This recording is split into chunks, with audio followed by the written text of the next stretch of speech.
Hello, everybody, and welcome back to Kobold Press. We're back here today for another episode of The World Tree Burns, and we have the full crew minus Simply Jackson, who we're waiting on today. We're expecting her, I believe. So hopefully Tilly will show up in the next few minutes or so. We wanted to make sure we went live to get the show started today. So let's get around the cast and crew, minus us, who we are, who we're going to be playing tonight, and let's start with our Dungeon Master, the inimitable Dan. Dylan, how you doing, my friend? I am wonderful, thank you. How are you today? I am very, very tired, it has to be said. There might be slightly grouchy Riordan today. Delightful. Yeah, grumpy Riordan is best Riordan. So hi, I'm Dan Dillon, everybody. I'm going to be our Dungeon Master this evening in the world of Midgard from Kobold Press. And I'm excited to play some D&D. I look forward to this, and it bums me out anytime it doesn't work out. So we're here, and I'm delighted. Haha, fantastic. And of course, it wouldn't be the World Tree Burns if we went for McCloken. How you doing, my friend? Hello, I was trying to summon Simply through Twitter. Hello.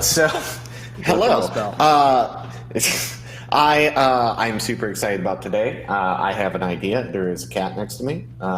He will be playing Puff Puff. Today I'm playing our lovable Gnome Ranger, who is always doing the best interest of everyone, and they don't need to question his ethics at all. Not one bit. All right. Not one little bit. Scullabuff, how you doing today? Better once I unmute my mic. I am well. I always look forward to this every week. I'm perplexed by what's happening on McCloken's camera. What is going on over there? An amazing feather duster. I am playing Rowan, the Ravenfolk cleric of Wotan, who has needs to get Landis to do some talking. He's got some explaining to do. Fantastic stuff. Speaking of which, Birdie, how you doing today? I'm okay. I'm rushing around like a mad person because I remembered like 3 seconds before the stream was starting that all of my D&D stuff was downstairs because I've been playing D&D downstairs, and so I had to go get it, and I think I have everything. So I'm a little flustered, I'm sorry. And I really don't understand what Rowan's obsession is with Landis, okay? He just doesn't want to talk about it. He almost got her killed again. Everybody has literally almost died every day we've been together. Why are you focusing on this one part? Anyways, I am Birdie. I'm Birdie, aka the Birdiesaurus, and I am playing Landis, a Gearforged warlock, who has with him a little buddy named Edwin. It's his little imp friend, played wonderfully by our Dungeon Master Dan. Also, hi Rocket! I made an amazing meme about Edwin last week. I'm still very proud. I liked it. Good stuff. What am I saying? Oh yes, I'll be playing Riordan today. He is a Dampier cleric, and he's ready to get back on the party boat, man. He's been missing this boat. It's his favorite place. And maybe we'll rock up into a new town or city sometime soon, and Riordan can get off the road. He really doesn't like traveling, but the boat, at least you can travel in style. You know, you can have your own cabin. There's a lot of rum on board, and not many responsibilities. So he's looking forward to getting back into the action today. But I'll hand over to Dan to remind us what happened sort of last week on the show, and take us into tonight's episode of The World Tree Burns. Right. So last time we had just sort of a great deal of planning and discussion, and then execution of a flawless series of events to retrieve not only Cloak's beloved magical bag, his handy haversack, but also a bunch of other treasures from the Goblin and Giant Bandit Cave. After vanquishing the war boss of that particular band and managing to not have their Ravenfolk cleric speared to death and squished by a very angry hill giant. So good on you. When we last left off, you had just returned back to the ship, so you're aboard the Sinful Princess. Anchor has been weighed, and the ship is back underway, headed north, away from this hellhole where so much death and destruction born of giants and trolls and goblins and ogres has been wrought.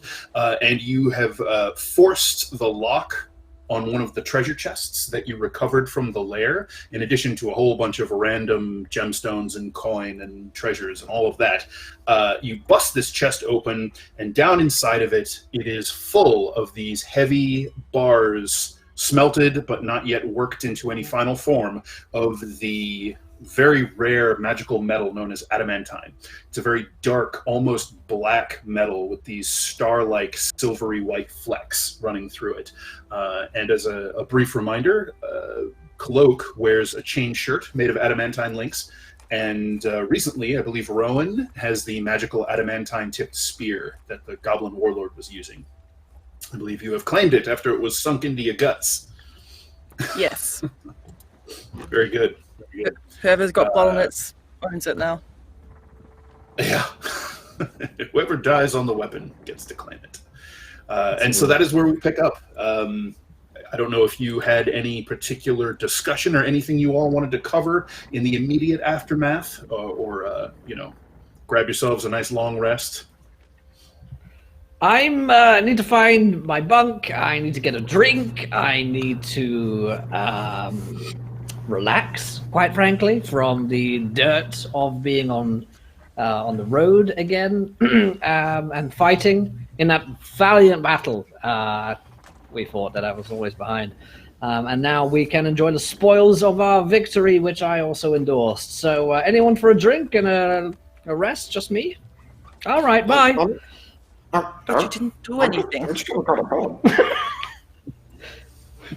He's like shaking hands with the crewman. He's like already on the rum barrel. My work here is done, but you didn't do anything. Jolly good Right, work, so everyone. as you all make your way back onto the ship, the rowboat is hoisted up and stowed. Everyone is just sort of drifting about to where they need to be. The sailors actually have drinks ready and waiting for you, given that this was a harrowing couple of days, and they have kind of picked up bits and pieces of what you all have been about while you were ashore. And so there is, in fact, a large tankard of rum waiting for you as you start to make your way through the sailors, looking for your place of respite. It is brought directly to you. Look, everyone, they bring you rum here. These are very good crew. I'm glad we didn't kill them all like Cloak had suggested. Don't say that. Not that Cloak ever suggested that. That was well. Did that guy die? Does anyone know how he's doing? Did you fix him, Rowan? I don't remember. I was distracted. Do I look like I can be in two places at once? Did that guy I don't know. die? I was just wondering if he's dead or not. Like, did you ask about him when we got back? It's a fair question. I've only just gotten back. I also don't know, and forgot. You can also Like talk Landis. with your mind, so I thought maybe you'd done some of that. Listen, can you stop it with the attitude? Like, we're all alive and okay, and we have a lot of money now, okay? I am stressed as well.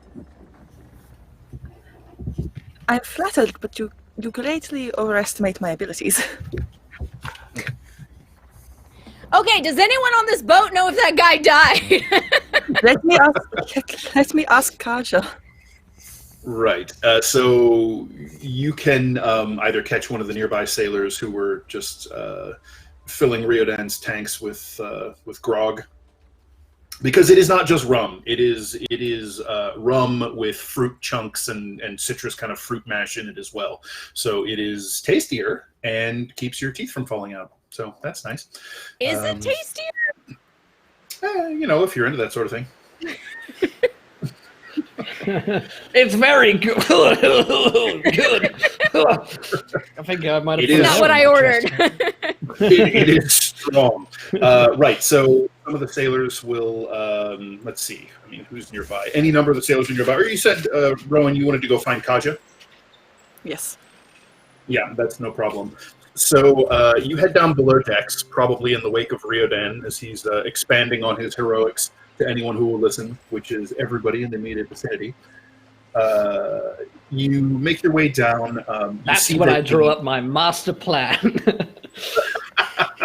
You see that the impromptu surgery that Kaja had to make use of to deal with Tam's grievous injuries has been sort of disassembled. The table has been moved away. You can see that there are they've been cleaned up, but that only goes so far. The stains have soaked into the wood, these dark stains around where the table was, where he was being worked on. So it doesn't take you long to find where he is essentially in his hammock, his bunk, and convalescing. He is lying there, wrapped in blankets. You can see the stump of his arm wrapped tightly in bandages, and it looks like they have been relatively freshly changed. They're clean, sort of gleaming white linen. No sign of blood or anything leaking through them, which is good for the moment at least. He is ashen pale. It's just kind of very stark relief in the dim, it's like candle lantern lit hold of the ship. And you can see that Kaja is sitting nearby on a footlocker. And she is sort of holding a book or a journal open in her lap and is writing currently. Is he okay? So she looks up as you approach and smiles. She is she looks tired and drawn. Her hair is pulled back to get out of her way. It looks like she probably hasn't cleaned up in a while, but she nods once and says, "For the moment, he's all right. As long as we can keep him from taking fever, he should live. He's damn lucky." Me? Oh, yes, I'm fine. Tired, but fine. I'll be happy to be away from here. Well, the good news is that we will be setting off soon. We've caused enough chaos and damage. Well, you do seem to excel at that, don't you? But most of this wasn't your fault. How did everything go with the raiders?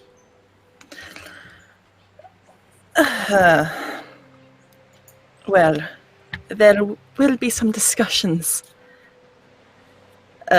We have retrieved Cloak's bag and retrieved treasure as well. Lots of adamantine. That's always a positive, I suppose. And we didn't lose anyone, so... Almost, but not quite. Well, I'm very glad we didn't. I am... Tam has been Good. in and out of consciousness. He's sleeping deeply now. I don't want to wake him, but you're welcome to come and check on him anytime.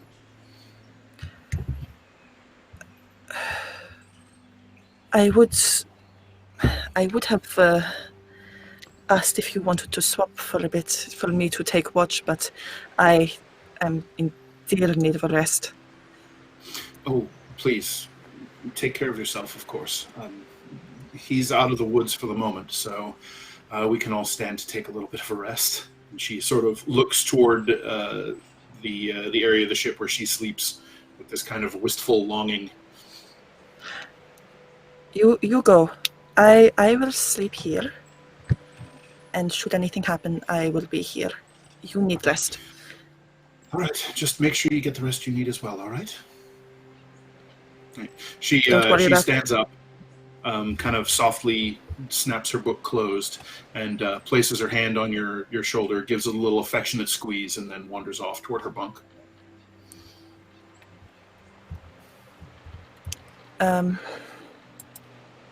Before I do sleep, I might just do a check over Tam and make sure everything is fine. Okay. Why don't you make me a wisdom medicine check? Yep. 18. 18. Okay, so Kaj's assessment was pretty well spot on. He is stable. He's out of any immediate danger. The biggest issue is going to be aggravating the wound somehow.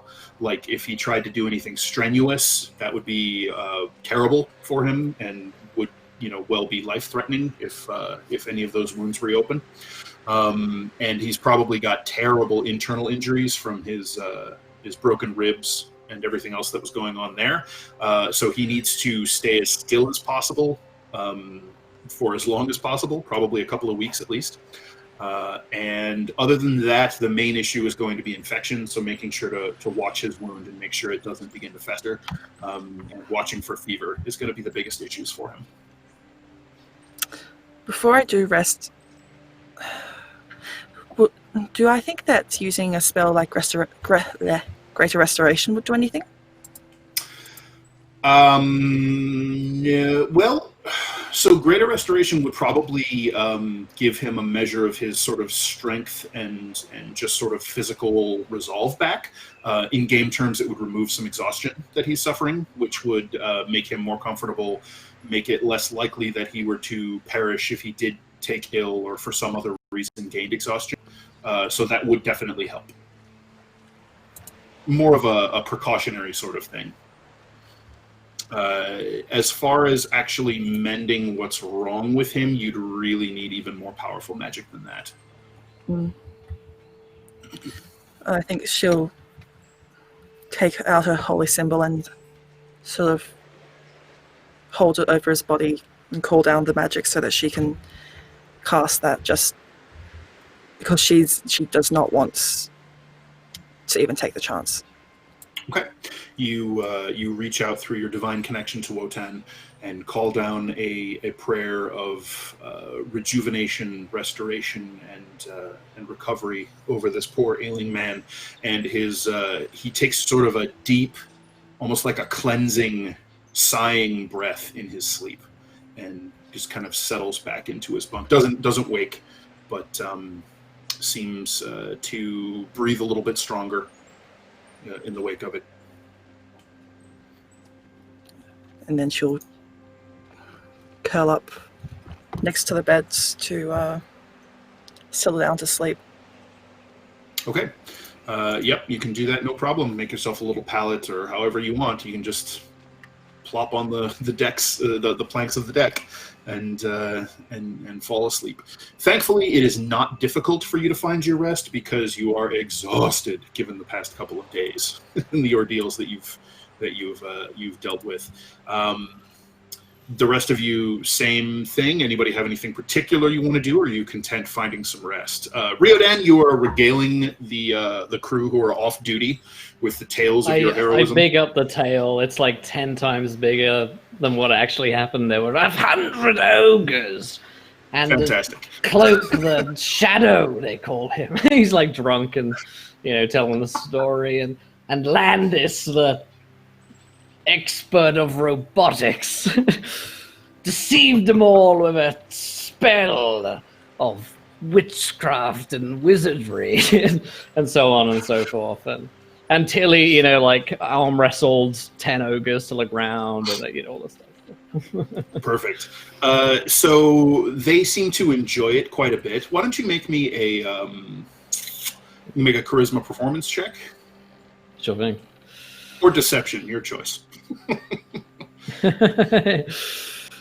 Roll the save for me. Let's see. Let's say 23.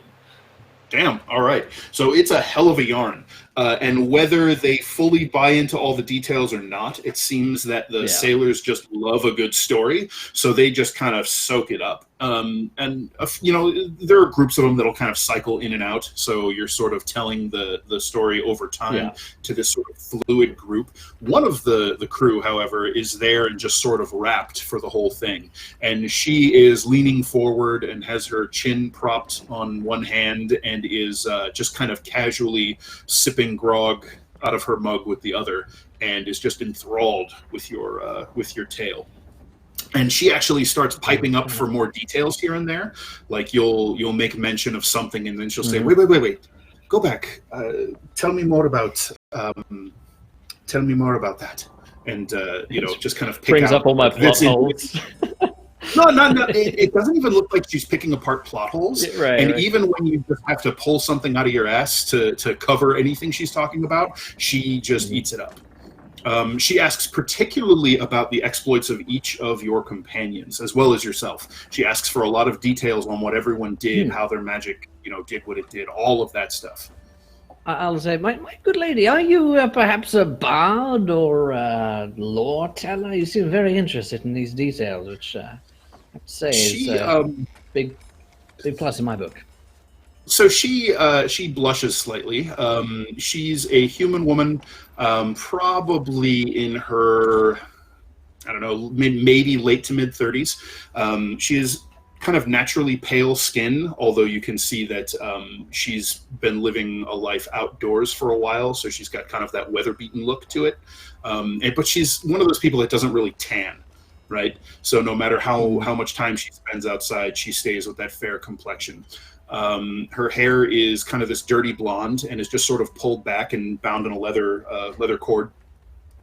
And her mode of dress is actually a bit familiar to you.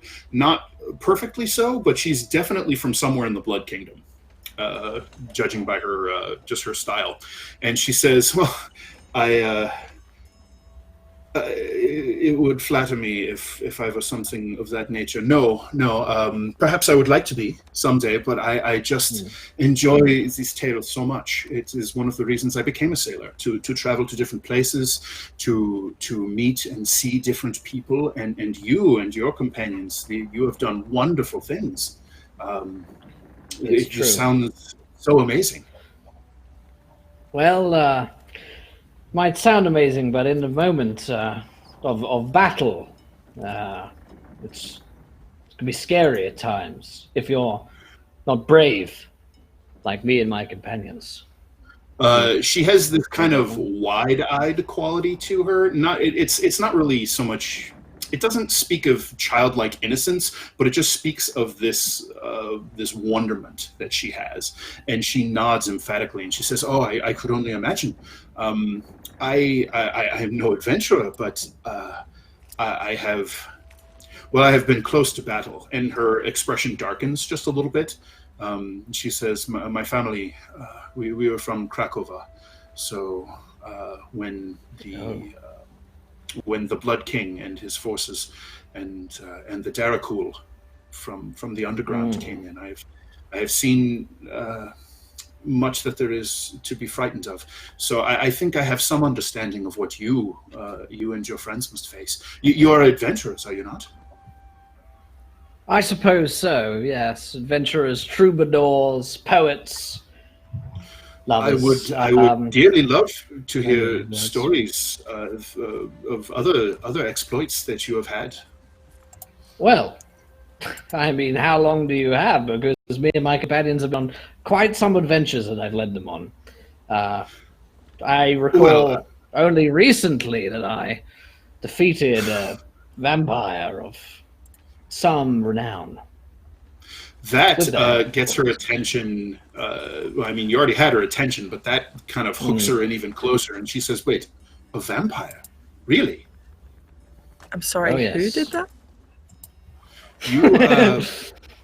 So she kind of looks you over a little bit, and she says, if I'm not mistaken, you are from the Blood Kingdom, yes?" You guessed correctly, yes. She nods and she says, "So you know what it is like to live under that rule, but truly you slew a vampire." Oh yes, and many more I will slay in the coming years. It was no small feat, but I accomplished it nonetheless, with a little help from my friends. That must be why you are headed north, then. Are you going back into the Blood Kingdom? Riordan thinks, "Yes, that is what we're doing." Sure, we'll go with that. He's all drunk and a little shaky on the details. Yes. That's almost certainly what we Yes, we are going north. How astute of you. All right, so she will start to basically she'll start asking about how did you come to meet these companions of yours? How did you all come together? Well, that's a story in itself. I was back from one of my many adventures, and I found myself in a tavern. And of course, I had already met Cloak and many others at this time beforehand. But the first time I met my brave companions, Tilly and Rowan, I was just finished a performance at a local tavern. The crowd gave me a standing ovation as usual, and I was totally sober at the time as well. And they came up to me and I quote, and I quote, "Are you the Riodan?" And well, the rest is history. But let's just say they knew that the world needed a hero, and so did I. So some of the other sailors at this point have started to kind of drift away, wander off, either find their beds or get ready for their shift on watch. She shows no sign of getting bored with your stories, or and she starts just kind of conversing with you, just talking about places she's seen on the ship, all of that. I mean, as long as you'll talk to her, she'll probably be content to be there sounding off of you. That's all Riordan's ever wanted. If any of his companions go by, he tries to rope them in and get them into the conversation. Landis! Remember the time with that guy in the thing in the castle, and when Glaz was maybe there, and you remember that one? Where we set the castle on fire? Yeah, that was fun. Yes. I mean, yeah. Right. So she we did that. She tilts her head and says, "Wait, you burnt a castle?" Oh yes. I mean, just a little bit. It was like just the inside part. Well, that's all we saw, but we know that the rest of the castle burned down. Remember, Landis? No, I think we'd have heard about that like the next day if it had completely burnt down. I think it was still there. Was this the same time that you fought the vampire? Well, it was just after, actually. After I had defeated the vampire. I don't remember a vampire. I didn't. Well, you weren't there for that bit, Gladys. There was a vampire before you showed up. Yeah. Okay. And damn. And I. Yeah, I mean, actually, most of the crazy stories happened before you got here. It's weird like that. Wow. What? Okay, then. See, there's definitely no reason for Rowan to be mad at me. There's no way this is the closest she's ever been to death. And I walked angry. Not. I mean, you haven't been here for most of it. I've forgotten. You missed all this crazy stuff. Rowan is actually a ghost person. I don't remember if you were there for that. And I have walked away, so Riordan is just like talking to the wind now. yeah. As long as Landis goes off and he's just recanting this tale to this girl. So she kind of holds up her hand, and you can see that the palms of her hands are worked and calloused, and she's clearly someone who's worked a life of manual labor. And she says, "Wait. You said that Rowan is a ghost. I heard something similar not too long ago when the giants attacked the ship. That Rowan. What did they say? That she became like a phantom, and that she was helping the captain kill one of the monsters in the water, and then that she helped save Tam's life." That sounds right, actually. That sounds about... I mean, honestly, I'm not sure if any of us really know the details, but I'm pretty sure Rowan is dead, and it has something to do with her god, Wogan. Rogan? Joe... I don't remember the name of the god. Wotan. The dear Lord Joe Rogan. Our Lord and Savior Joe Rogan. The dear Lord Rogan. Spicy god. Captain, says the crew member who's talking to Riodan down below decks right now. It looks like Riodan and this woman are deep into cups of grog and rum at the moment and are swapping stories. And currently, she's waving you over, and she says, Riodan was just telling me all about how your friend Rowan is a ghost. That's Right. so amazing. I saw that she saved Tam's life when he was crushed by that boulder, so that Madame Kaja could help him. But you've adventured with her the longest, yes?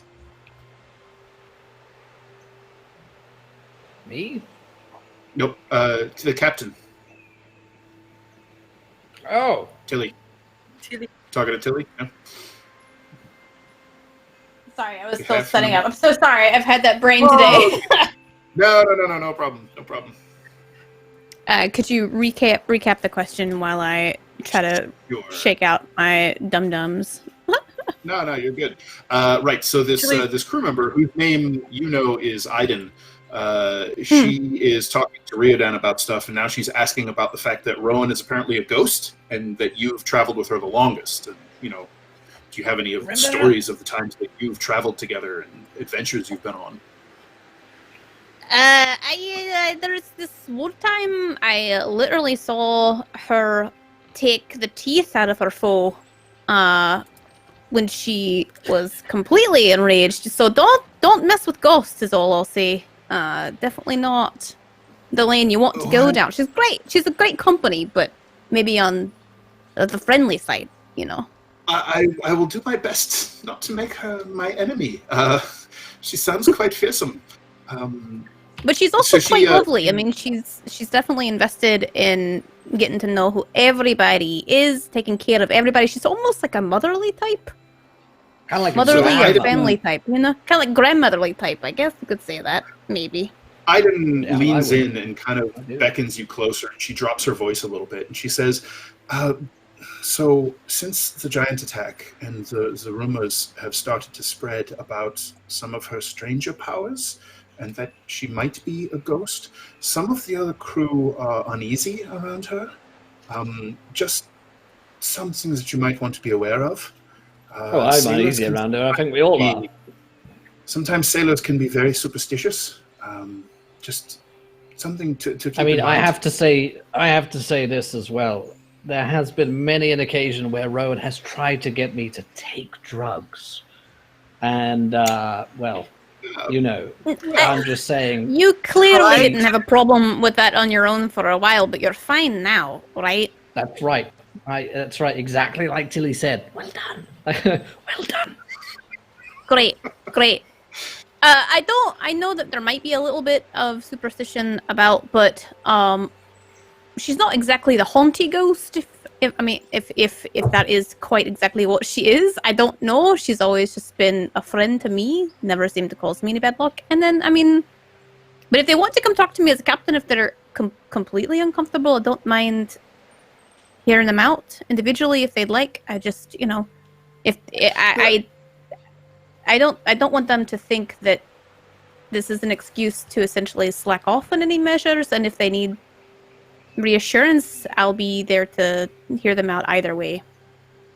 I don't think that would be any kind of problem. I've heard a few things here and there, and I know I have seen some sailors overreact for far less. It's something you should keep an eye on just in case. I haven't heard anything that makes me terribly worried, but better safe than sorry. Yes? Oh, speaking of rumors, what's all the gossip on the ship? Who's the weird one, who slept with who, etc. I want to know everything. Well, if you want to start talking about, and she kind of leans in and starts just like running through anything that she's collected or heard, or and starts telling stories about ridiculous shit that some of the crew have gotten up to, and so Riodan will be enthralled for the rest of the evening for sure. Oh yes, very good, very good. I need to know all of the gossip on the crew. Nice. including that Minotaur. Ooh, Aias. He's an interesting one. I haven't sailed with many of the people from Kyprion, but they have a reputation for being terribly fearsome corsairs and sailors, and very cutthroat on the waves. I believe that their people are some of the most on the front lines with the Dragon Empire at the moment. Interesting, I guess. I mean, we'll talk again. He's already right. I'm going to find Rowan about the ghost thing, so everyone knows about the whole ghost thing. We can sort it out, put it to bed. You know what I mean? Still got it. She just kind of like pats your arm. Yes, that sounds like a good idea. What was your name again? I remember. Aiden. My name is Aiden. Aiden. That's what I thought it was. Except backwards. Right. I'm off. We'll do this again sometime. I would love that. And she kind of just sort of waves you off, shakes her head laughing, and finishes her drink and then goes about her business. What's Cloak been up to? Well, Cloak has been basically he found a cat and he's just petting it. No, he's what time is it? Late at night, right? Oh, it's late at night. Yeah, it's you. He went to bed. He was just like he held that fucking treasure chest, and he had a lot of excitement, and he's just emotionally tired. And he went to go. He's going down to like the main cargo hold and like kind of like making up his bed right now. Okay, no problem. Yeah, so you all can catch up on rest. If anyone has anything else you want to worry about right now, that's fine. Otherwise, we can just kind of move forward. Good. All right. So you all get a restful night's sleep. Your watches. The ship's watches pass uneventfully. You're not assaulted or accosted. Those of you who are awake, you can hear every now and then the sailors on deck hailing another passing boat, but nothing really ever comes of it. All very business as usual. So when dawn breaks the next morning, you wake refreshed. Rowan, you might have a little bit of a crick in your neck from sleeping on the floor, although you tend to sleep not on comfortable places anyway, don't you? Isn't that kind of your norm, sleeping on the floor and the like? Yeah. Okay. Yep. So you're plenty used to it. No big deal. She's hunched up enough already. Yeah. Redan passed out on the floor, like somewhere near, and that's as far as he got. Like in his armor, didn't get all of his armor off. Yeah. He's gonna wake up smelling like an old iron pot. Do I just find him like face planted in the doorway near me? Probably in the door, half shot in his face. All right. So as you all pull yourselves together in the morning, a quick check of the status of everything. Tilly lets you know that in the next few hours you'll be putting into Canton Grisel. And I know that you all have some business to accomplish there. Question. What is the plan for that chest full of adamantine? Do you guys have any thoughts or anything about that at the moment? Painting bladders. I think we have a large order of ore, right? Iron ore, essentially. We have 500 gold worth of assorted ores. I think assorted or one kind. Yeah. Okay, and iron we have iron and copper, and we have this chest, which I believe we need to be very careful with, crew, because it's obviously stolen. This is pretty rare to begin with. We stole it again. We don't want to be accused of having originally stolen it and murdering everybody on the boat that it was on. So I think we're going to have to just be really careful about letting go of this one. Maybe selling it in small bits, or finding someone on the black market to make it into a shield for us and stuff. Like, are you in character or out of character telling us? I'm in character. Okay, cool. Sorry. I I need to make sure that don't they normally stamp or mark or that's for specific companies or regiments or whatnot? I don't know if there's any identifying marks on it. I'm not saying we need to take it or anything. I'm just saying we need to investigate it to see whether it's got. Yeah, can we get some out, Dan, and like do a little investigative work? I assume you're going to do this somewhere relatively private, since you're kind of talking along those lines. So, like in the captain's cabin, or down in the hold when no one else is around, that sort of thing. Mm-hmm.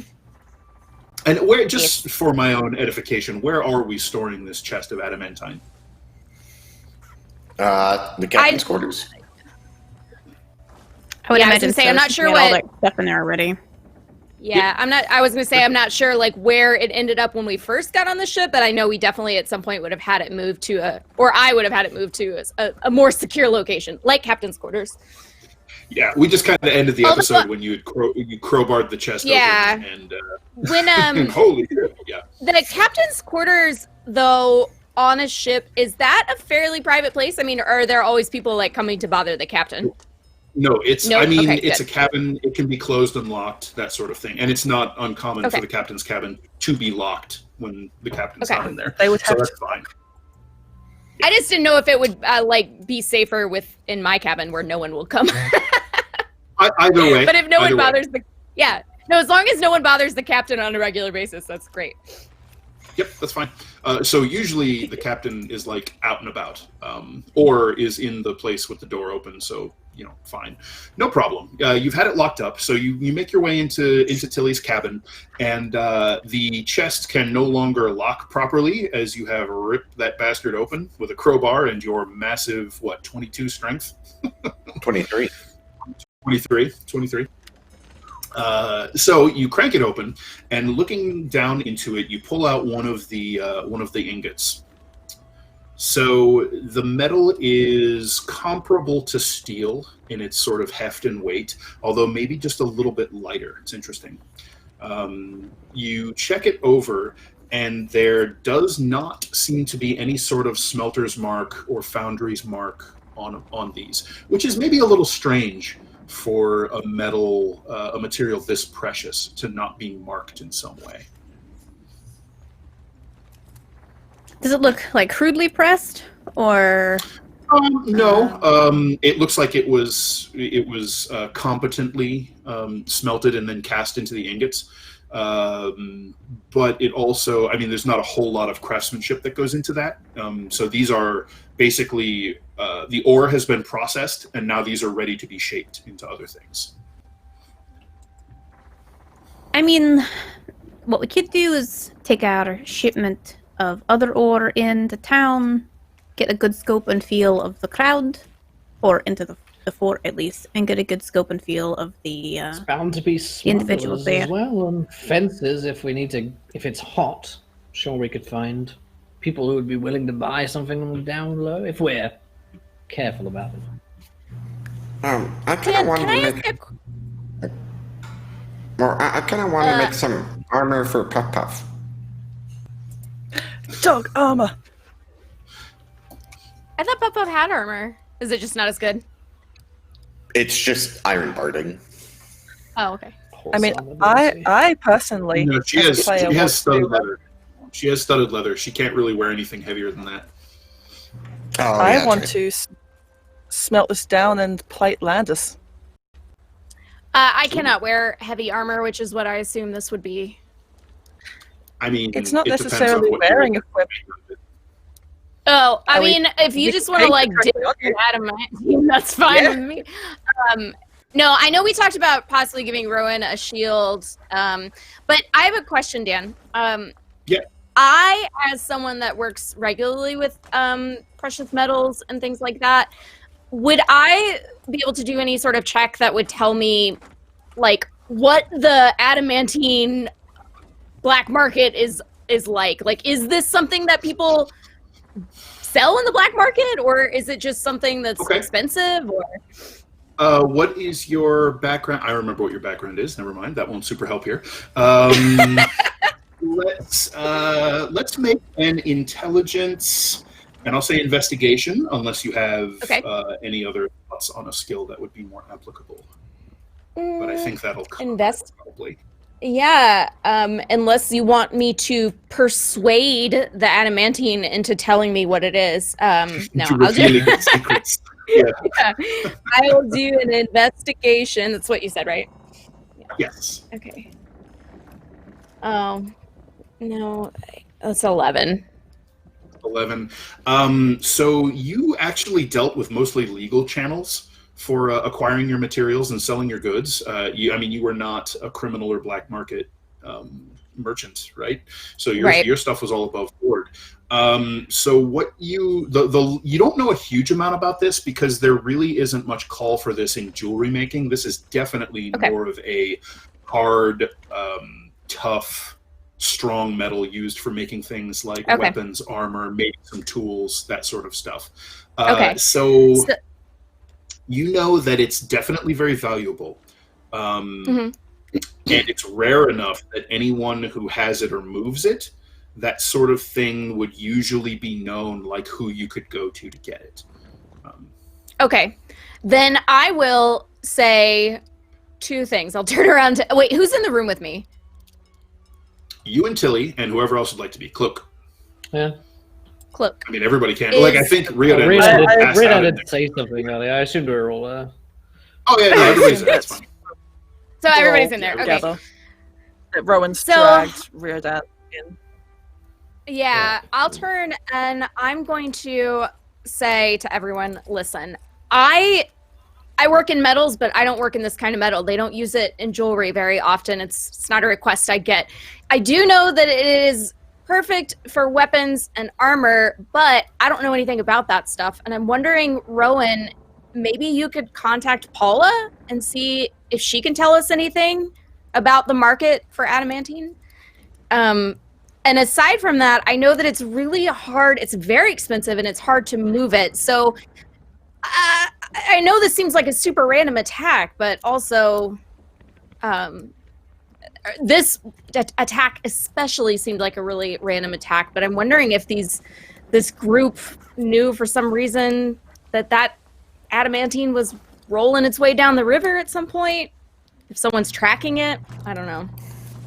But at least maybe with Paula's help, we can figure out what to do with it next. One idea would be like if it has been stolen, we might be able to find the original owners and finder's fee them back, seeing as we did save it from the ogres. And then we wouldn't be committing a crime per se. We would just be handing it back to them. I mean, I prefer committing crimes, but if we wanted to go the good guy route, I guess we could try and find out who the original owner is. Someone might know. Yeah, with no stamps on it. That's kind of weird, though. It's almost like it was forged or put into bars quickly? I don't know. Haphazardly? With the purpose of moving it silently and without notice? It's just weird. It's possible that thieves had it in the first place, I suppose. Is it possible that it's illegal or... To your knowledge, Landis, this metal isn't illegal per se. I mean, it's just really expensive. It's expensive and it's rare and it's very, very strong. Right. So it's just hard to get your hands on it, probably. So it's difficult to get a hold of. Yeah, in fact, even finding it in a mining context is a little bit more rare. Usually, you find it when it falls in rocks from the sky. People will find it. What about our friends at the Black Shields? Would it be worth contacting them, or is that too dangerous? Because they would certainly know about this stuff. Are you sure you want to contact anyone in Solvik? Well, I mean, they probably have clans everywhere, right? An organization like that. But you're right. I mean, it might lead back. It's just one thought I just had. Yeah, I don't know. It's not illegal. It definitely is legal. It's just extremely expensive. It's hard to get your hands on. And generally, it just falls from the sky. So, you can't even look for it. Well, so clearly in this amount of quantity, someone went to a lot of work. Yeah, they did. A lot of money. And to not put your stamp on it, knowing how expensive this is and hard to get, that's what's bothering me. It could be thieves. It's not illegal, but it's a commodity. A lot of people want it. It's worth a lot if you control all of its distribution in an area. So that's one possibility, I suppose. In which case, we might need to be extra careful. Adamantine thief network. Yep, it's possible it could have been stolen or smuggled. It could be that someone is just trying to move it without it being noticed, that sort of thing. It's been a long time, so I'll go ahead and throw a refresher that when you found that barge that had been sunk by the giants, you found traces of adamantine in one of the crates there. Yeah. And there was no sign of that on that ship's manifest in its ledgers. So it was definitely being moved under the table. Do I know anything about like shipping and taxes? I mean, would someone possibly have been moving it around to avoid tax on it or something? Oh, absolutely. Okay. That is definitely a possibility. It's possible that I say the same thing to the group. Do we still have that ship log? Taxes and D&D. Do we still have that ship log that we found in the barge? If one of you wanted to grab it, sure. It was waterlogged and mostly destroyed. Only some of the more recent stuff was legible anymore. Okay. What we could do is I could put the items in my bag, the ores, and that way, if we can find someone who can make the stuff or find someone to buy it. Maybe, but Rowan, do you want to try reaching out to Paula? Do you guys think that's a good idea? Just to get, I mean, she's not going to like rat on us or anything. I trust her more than anyone else. And she also doesn't I'm not sure what she'll know. So I think we're pretty safe. I don't think Paulo will betray us for anybody in Zolbeck. And I definitely think you talking to her over receiving Baldwin is smarter because somebody could trace Baldwin back. So. All right. I can contact her. So what would you like me to ask her? Well, we can't take it back to Zolbeck to have it worked on, but does she have any contacts, you think, Landis? Well, yeah, tell her, found adamantine, no smelter's mark. I'm trying to count myself. What do?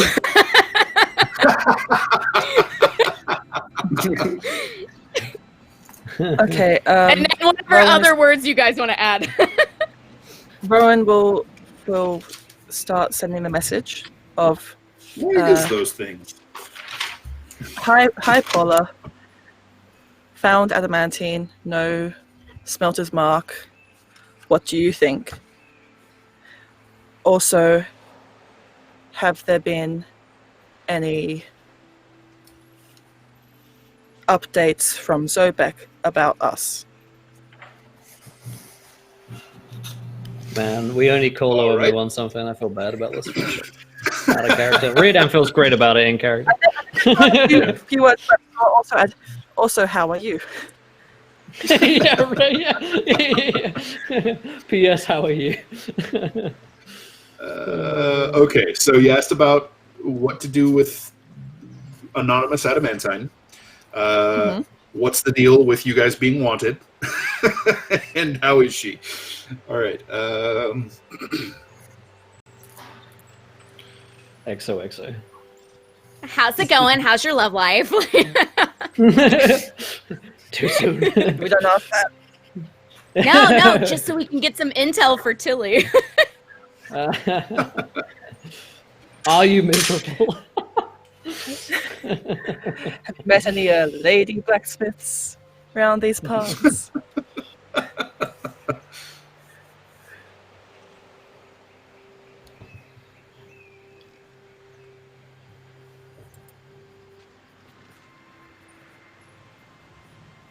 Also, Rowan's keeping her distance from Landis at the moment. It's what you wanted. You're right. Oh. So don't give me that look, Missy. But Landis would prefer that it was Landis's decision. I see how it is. Oh, Rowan, remind me to tell you about the ghost thing that everyone's talking about. Everyone's talking the about what now? Afterwards. So, excuse me? Oh, it's just a what's thing now? that's going around. Everyone thinks you're weird because of the ghost thing, but don't worry about it. I've got it totally under control. I'll tell you later. All right. Okay. So after you send your message, right about the time that you're That's thinking about, Riordan for we need to talk. right. You feel that telepathic that bridge open between you and Paula, and you hear her sort of deep voice kind of resonate across your mind. Be careful. Someone will miss that. Very valuable. Can try to sell or find someone to work. Cloak, Glaz, Riordan, Tilly, and you are outlaws. And then that's 25 words. Message ends. Awesome. Sweet. I'm an outlaw. The county. The lawful outlaw. So we need to find something to do with this adamantine as soon as possible. Either sell it somewhere on the down low or find someone to work it. It will be dearly missed. We must do something with it. Also, we're still outlawed. So that's fine. All It's fine.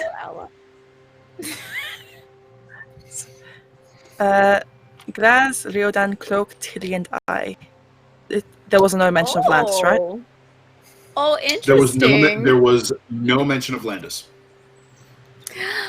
Oh, good. Okay, guys. I guess I'm just gonna go back home and hang out and take care of my shop and stuff.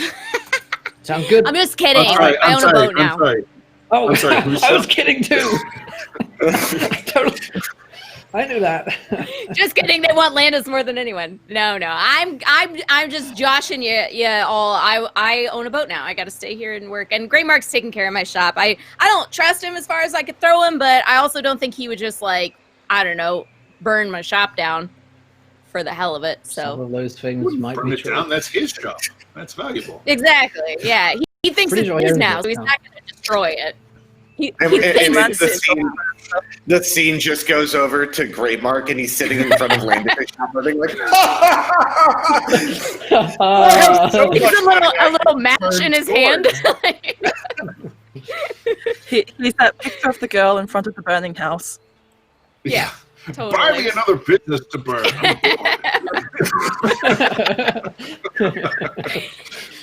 No, I'm gonna become a sea. Let's do this. I'm gonna become a sea baron and take that shop back. So I'm not so worried about it right now. I'm gonna make some money here on the water. Nice. Yeah. All right. So as you Thanks. all are kind of debating that, let's see. Edwin sort of peeks up out of the corner where he was lurking, and he says, well, all right, so you're moving a bunch of stolen stuff, right? Apparently so. I mean, we're currently moving on the boat. I don't know what we're gonna do with it.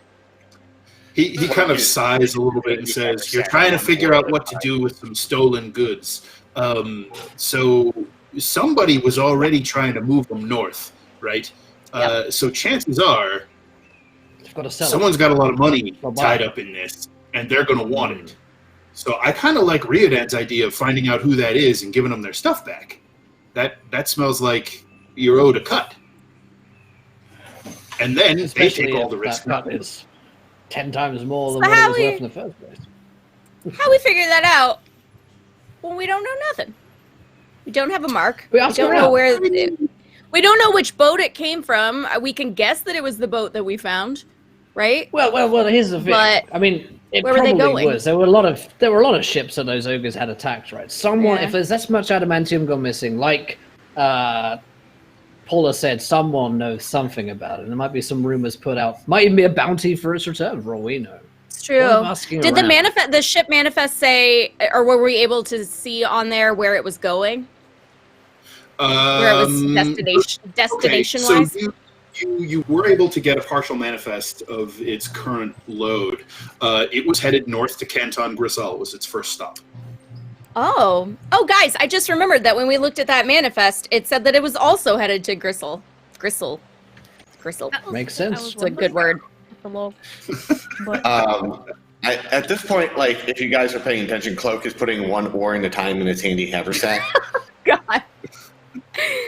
wait, Bag are of you holding. storing it for us or what? Yeah. I'm gonna hang on to it, and then we're gonna throw this away, because what if they have a mage, and then they were like, oh, I need to find where our loot is, and then they zone in on the chest, and then they just find it in the water, because we got Well, it. Look, how about you realize we keep that how about when we we keep the put- chest, so if they come to try to find it, then we've got a tag on who would be looking for it. They won't necessarily find that in the chest, but Or they might try to come take it by force. Yeah, but you realize that if we put every valuable thing we own inside of that bag and then someone takes that bag, we are literally fucked. That No one literally said happened that. yesterday. Pulls out his And I- sword. He's Yeah, like, no, I've heard we enough of just that bag. lost the bag. Everyone lost the bag, okay? I didn't ever lose my bag. Suggestion. Perhaps it would be time for a bag upgrade. Yeah, Perhaps I am we up should to do here. I am up to here with plans that involve bags. Let me tell you. Listen, God. that is one thing Riordan and I agree with. No more bags. That's a new rule on the ship Well- is no more bag talk. Your lovely grandmother has lots of pocket money, and she'll give it to you if you're all lucky and well behaved. Ooh, mummy. I like that. Oh. Never, How many- never call me that how many again. oars are there? I am working out money, by the way, guys, for those wondering. I'm almost done. If you need Some to adding know and as well, subtracting. Rowan by herself has 2,400 gold. I'm pretty broke. So I don't know what Yeah, how do you feel about so how I- I had to. We got confused Okay. about some of the boat numbers while we were all talking when we were doing boat stuff. So I had to adjust a couple things. So I'm going to tell you guys how much you've spent since I've been on the show, and then you can figure out how much you have. works for me. Yeah, perfect. What is this, real So, life? how do we feel about heading into the town when we get there and asking around discreetly about this shipment of adamantium? I mean, maybe if we implied that we ran into a bit of loot and goblins and maybe found like one bar of adamantine, so we're not literally saying we found a great load of adamantine. Who can help us out with it? But we're saying, we happen to come across maybe like one. I like this. Where could we hawk it, or is anybody looking for it? You know. We Agreed. should. I like that. I'm not sure I that have. Riordan and discreet goes in the same sentence. For one. Listen, I know my way around some places where, with the right coin, people will tell you all sorts of things. I mean, It some of definitely them- has the best quite connections awesome. in the lower streets back in Zolbeck, so maybe it carries Who through knows here. dirty criminals better than your old? I pal have an Will? invisible friend. Yes, we know. Yeah, but I'm So do saying, I. so He's We not can going to get also talking to anyone use anytime soon. Edwin to listen in on some conversations, perhaps find out if maybe someone is missing a shipment of adamantine and their boat got capsized, or we can at least try to find someone to sell some other things to before we reveal the information that we have the adamantine. But I don't think we should just go in like, yo, look, we have this adamantine, who wants to buy No, it? I definitely don't. Like, as originally what Dilly was proposed, saying. we sell the order we Yeah. have already that needs to be. And Right. then while we're there, ask about the one small bit about it. And if you'd like to use Edwin to maybe survey these individuals, because realistically, they're probably going to lie to us about it. But maybe if they end up going to talk to somebody that's in their favor about this actual product, then we can get Edwin to listen to them at that point. Yeah. I don't think we're I'm going to just be worried like about- some random person like, hey, No, no. adamantine, and they're going to be like, oh yeah, no I problem, was- bruh, like it's over there, you know. I was being hyperbolic. What I mean is, I don't know about telling anyone that we have any bars of adamantine, even as bait, because they could easily just follow us back and then try to kill us because they know we're telling a lie and that we have all of it. Well, okay, how about this? The world is complicated. We can either try to find someone to smelt it, or someone to Delta. buy it or find the person who wanted it, or go to the next big city with it and sell it there.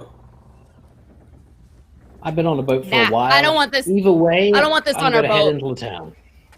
Okay. Yeah. I think we gotta get rid of it here, and I think its true owner is probably here. I think we can find him. We just have to be careful about it. Okay, I agree with that plan then. But what about the uncut gems? I've been thinking about this, and when you cut them, do they become more expensive? Yes, they do. Can you cut them? I don't have all my tools with me, but I do have a good number of them, and I can always pick up a few that I need in town. I'm sure they'll have a shop there. I can find some better tools, more tools, extra tools. I mean, and then like he gets all like there's like a good pile of uncut jewels that we have. I was like, I mean, if it helps fund the boat, I mean, let's do it. Yeah, I'm actually going to be doing an inventory of all the things that we've gotten our hands on this afternoon, and so then we can see what we got and see what we want to do with it. I like this Also- plan. We'll be discreet, ask around, and see what we dig up. Also, Speaking of discreet. Mm-hmm. Oh, after you, Cloak. Oh no, go first. Speaking of discreet, Riodan, why does everyone on the ship know I'm a ghost? Oh, they figured that out in the ogre fight, apparently. According to my new good friend, Diden, or something like Dido, I think that was her name. She had a white flag and everything. And, well, she was telling me last night that ever since the ogre fight, they saw ghost stuff, and it's all going around the ship. Everyone's talking about you, thinks you're kind of crazy and weird, and just figured I'd let you know that you're making an I don't impression. think her implication was that everybody's talking about you. I think the implication was that there That's might what be I a few remember. people on the crew who know or assume and have a little bit of superstition. I told them that you've been with me for almost a lifetime and you haven't caused me any superstition problems. So I think it's a and good if they have thing. any problems, they can know? come and talk to me about it, or at least address it with me if they need to. I mean, I'm not Starting really to sure build a what information reputation. you want to clarify with them or not. That's your life-ish, not mine.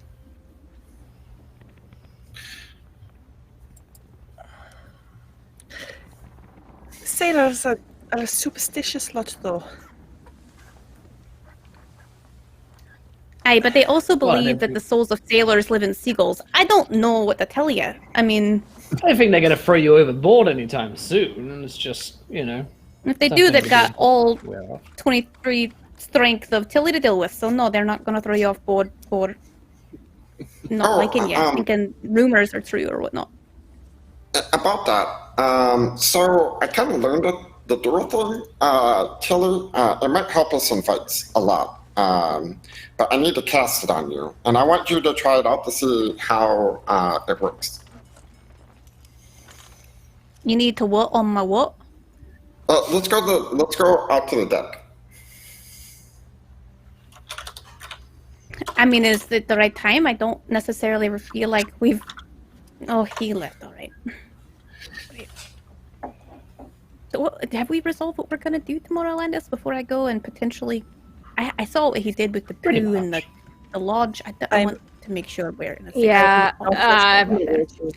I would say your top priority should be washing your back when you go out there, because that kid's a little crazy, and I don't know what he's talking about. As far as tomorrow goes, we're gonna first and foremost sell the cargo that we have now, just like we planned to, and I'm gonna have Edwin listen around in some of the seedier bars if we can find one, and see if I'll anyone is... find them. Yeah, that's what I figured. I'm gonna see if he can hear any whispers about a boat that was supposed to come in that didn't. I think we can also maybe ask the I don't know, dock captain. What is it? Do they have someone like that Harbormaster. that takes shipments? Harbormaster. That's what I meant. I can't remember the name from that other episode. So we can ask the Harbormaster if there were any that we can let them know that we found what may have been shipwreckage, and were there any boats that came in or that were supposed to come in that didn't get there, so we can find out where it came from and what its name was, because I'm sure they were aware of its approach at some point. Sure. I mean, you can even take the log, and then we you, can, since the log doesn't have any record of, Well, I don't know if we want to go in there like we dug in around. I think maybe we'd just be like, oh, we saw a stick, I think they would respect us for looking for any sort of lost crewmen. Oh, that would be on down true. boat, We don't have to say we found anything. Yeah, that's true. Okay, yeah, but I think that those 3 things can all be done, and then we can regroup. Yeah. All right. Well, I'm gonna go see what this little gnome wants to do with something. I don't know. Like, pray for me if you want, everyone. And she'll leave to follow Cloak. Do I want to stay in here with Landis and Riordan? Or Rowan follows Tilly. All right. Riordan's locked the door, And then so the 2 of you had to be. Yeah, now it's just a very awkward silence between Riordan and Landis. We're just like, hey, what's up? We have nothing in common. No. Because I don't drink or do drugs. Yeah, I was gonna say can't go drinking together. Doesn't work. No. All right, I gotta go see what I do. Oh, by the way, you should probably talk to Rowan. She seems really mad at you. Don't know why. Whatever. And I'll grumble and walk away too. All right. Okay, so all of the plans people have, anything happening immediately, or just like looking for people to catch up with once you get to the canton? I think I'm doing Rowan something Tilly. is. All right, Tilly. Yeah, you're gonna go check on that, right? I think Rowan, as she's going up on deck with them, is also looking at the reactions people have to her.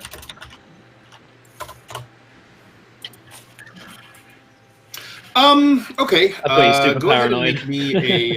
make me a wisdom insight check as you head up and kind of gauge the crew around you.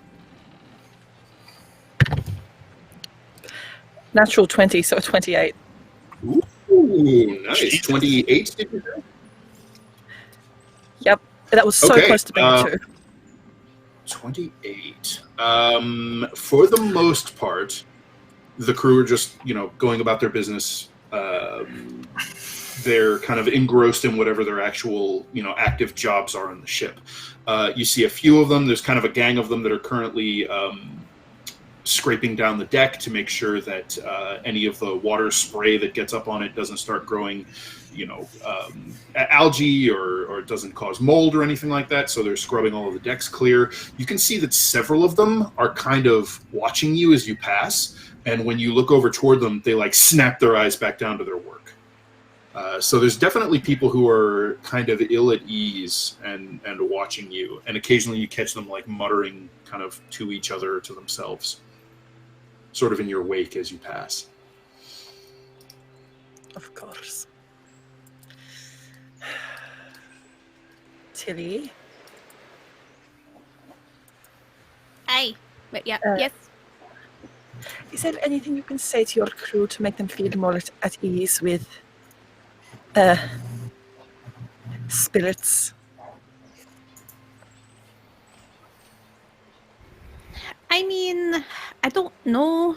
I feel like if we tell them that any sort of rumors aren't true or try to strong-arm that to being a thing, I don't know if they're going to trust us as much because we're the newer lead of the crew and they've been here quite a while.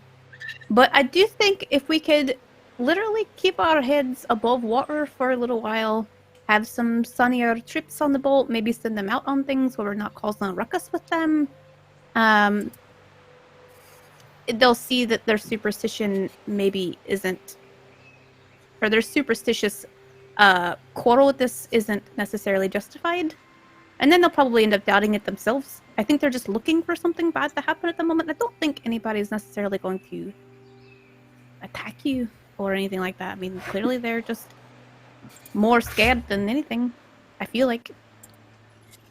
Well, they did see me claw into a river troll and shriek at Yeah, it. they haven't quite been around many adventuring types like us, I'm sure. I'm sure it's just been shipment here, shipment there, etc.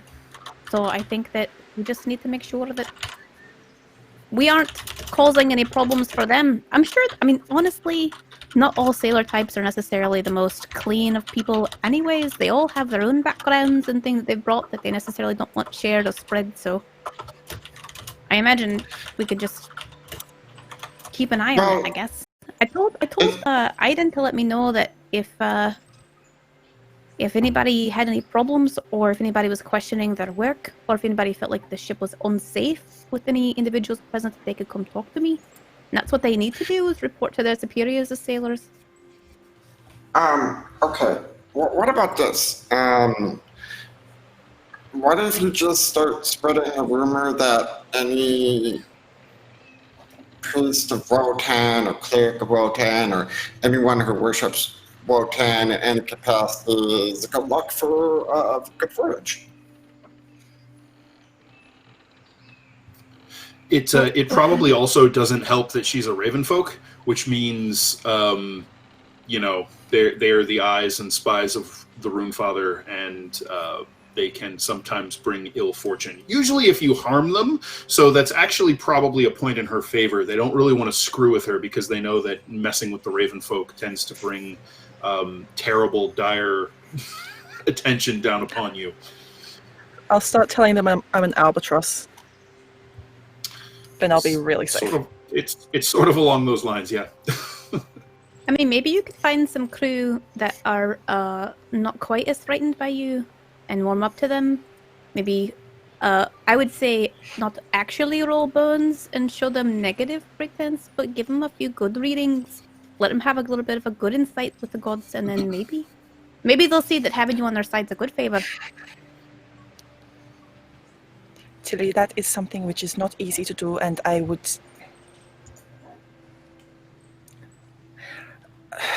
I can't control the fates, and she's very uncomfortable. I'm not trying to make you uncomfortable, but I'm just trying to help you resolve either way of uncomfort. Whether you work with the ones who are a little bit at ease with you, or whether you isolate yourself further. And if I tell a bad fortune, will someone kill me again? I don't think killing you would ever be in their favor, both with what they might see would happen based on how close you are to the gods, and secondly, how much they're going to have to deal with the rest of the crew, including me and all of the others.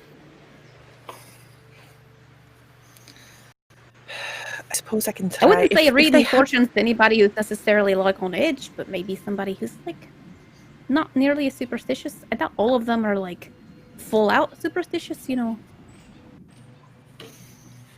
I've been on the water many a time, and while I do have some, I'm not necessarily thinking you're like clouding my days, you know. If they could not see that I've helped Tam and helped save his life, then what will convince them? Well, I hate to be direct, but since we've been on the boat for a bit of time that we haven't had the best luck with everything that's happened. Yes, you saved somebody, but it's not like we haven't had hill giants and trolls and bad weather and scares and fires and anchors and, you know, poo in the cook's, you know, cabin. I don't, you know, it's one of those things that we have to, like, let them realize that you're not necessarily bringing a bad omen to them, you know? Oh, hey, Rowan, why don't I spread some cool rumors about you? Some cool stories of things you've done. Who love me? There's one of them, I think her name was Ivan or something like that. She was listening to me the whole last night, and she knows everyone. So, you know, I could spread some good stuff around you. What about how I was your drug lord for a few weeks? I mean, we could include that if you wanted. I haven't told anyone that, though, so I wouldn't. That would be unethical. Press X to doubt.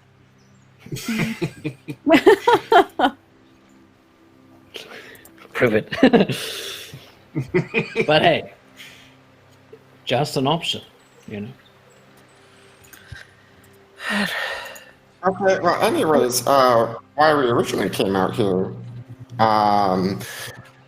And then, since we're on the top deck, all of a sudden you just see Cloak, and he starts like drawing like gnomish, like arcanic ruins. They all of a sudden you see like a sun and a moon like pop up in the light, and then like a weird like abstract clock. And then the hand starts spinning super fast. And like faster and faster, and then he goes and touches Chili and he's like, "Be ready!" And then he touches her, and then when he starts backing off, normally it just looks like this, but Tilly, you see this, you see, All right, so he does his little thing, and as soon as he touches you, the world slows down around you. You see one of the sailors is currently basically sliding down a rope from the rigging down toward the deck, and he just kind of and is like twisting in the air down the rope toward, and everybody's just sort of moving in this strange slow motion. Even the pitch of the deck seems to have slowed down. Tilly's gonna try to take a few steps herself to see if she's slow. You seem to be moving normally, just fine. The rest of you, Tilly starts like moving with this almost speed blur around her. Did you give her drugs? No. Why are you going slow? Yep, everything. You can see there's a bird, there's some birds overhead going by, and their wings are beating in half time. Cloak, what did you do to me? I don't feel strange. Does everything look strange? How long she would looks it like last? she's 1 minute. So currently, what I did was I cast haste on you, and until the spell ends, your speed is doubled. You get +2 to your AC. You have advantage on dexterity saving throws, and you get an additional action per turn. So you can do one weapon attack, a dash, a disengage, hide, or use an object with that action. When the spell ends, you become lethargic. Lethargy sweeps over you, and you lose your next turn. Okay, so I guess when it ends, I'm just like, Tilly sits down. What was that all about? What sort Yeah, of so drug did it- I don't- for Cloak, you're going to keep the spell up for its full duration, or are you going to drop it early, or what? No, I'm gonna keep it up for the full duration and see her like run around, and she's like, and like just being super like, and we're all just like. Yep. So for a minute, Tilly, you are basically moving through a world that is all slowed in time around you. Everybody's speech is slowed and sounds distorted, and everything is moving just slower. You're moving just fine, and then suddenly you just stop as this wave of fatigue crashes over you, and you just kind of lose your head swims. And everything is disorienting as the world suddenly snaps into this, like, imagine if time was stretched like a rubber band and someone just let it go, and it all just catches up all at once. And it takes you a bit to kind of reorient to that, as all of that delayed time sort of stretches back in an instant. That was great, but maybe always ask for my permission. I don't ever even get a hangover, really. I did. That's why I said, come out here. I'm going to show you something. Yeah, you definitely, I said okay, but always ask, guys. I need to sit down. Well, you guys were talking for so long. It's important to sort things out. Sometimes there are good reasons to talk. Also, I can do that too if you need. Well, you can do that too? In a way. It does require me tracing. No, I a room. don't want any more. I'm not going to do it to you. No. I'm not going to do it to you. I call it the Tilly pick-me-up. I mean, I'm look, excited to use it when I need to she's not picked up. run across the room and tell you how it is whenever you're acting all spicy, you know.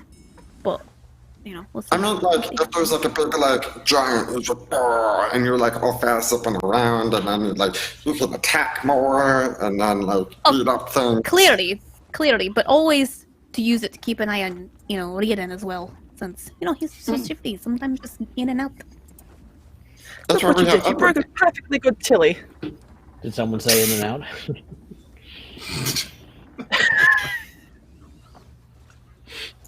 How does he always show up at like the weird, most opportune times? It's his special Yeah, I see it ability. all along. Where are we? What are we doing? What's happening? Cloak has a great pick me up. He just tried on me. I felt drugs? genuinely closer to you. I don't think Oh, it's some drugs, drugs. but maybe a healthier version of it. I do. Where's Lankus? Lankus. Water. Is he up on deck now? Is he? Yeah, I walked that's out of the room yeah. like right around the time that Riordan did because I was again annoyed about Rowan. Okay, so I also picked up something else too. Landis, you know how you do that big wall of fire? Yeah. So I was thinking. So I've been kind of going through Glass's. I would say magic book, but it's a hide. And kind of like seeing what I can glean from it, and kind of incorporating it in my own little way. What I was thinking is that you cast a big wall of fire, and then I now know a spell that's a giant wall of wind, and if we combine the two, we might be able to make like a big, super firewall. Okay, gnome. Might not be useless after all. No, Thank you, not. Robot. So basically, what you're proposing, if I'm hearing you correctly, is a fire tornado. I mean, Yeah. it could happen. Okay, all right. I think that you and I should practice this someday when we have an open space and a little bit of time. If we put it in the water, would it then become a fire water tornado? Can we add sharks? That's an important question as well. I can control water. I can create a whirlpool. We can make a tri-elemental tornado. We definitely have to play around with this. I am down to experiment when we're not being threatened by a million different things. Or it might come out really well if we're threatened by a million things, because we'll be like, the pressure's on. And, Okay, so about this time, the It's lookout. like you guys aren't doing any of this. I mean, it's fine, but you just tell me when you want to cast a bunch of spells, and we'll see what happens. We'll do it About on this the time, the lookout up at the crow's nest calls out, and you can see that the crew begins scurrying around the deck, and Kelleth begins barking orders as he starts piloting the ship in towards the looming harbor of Canton Grisel.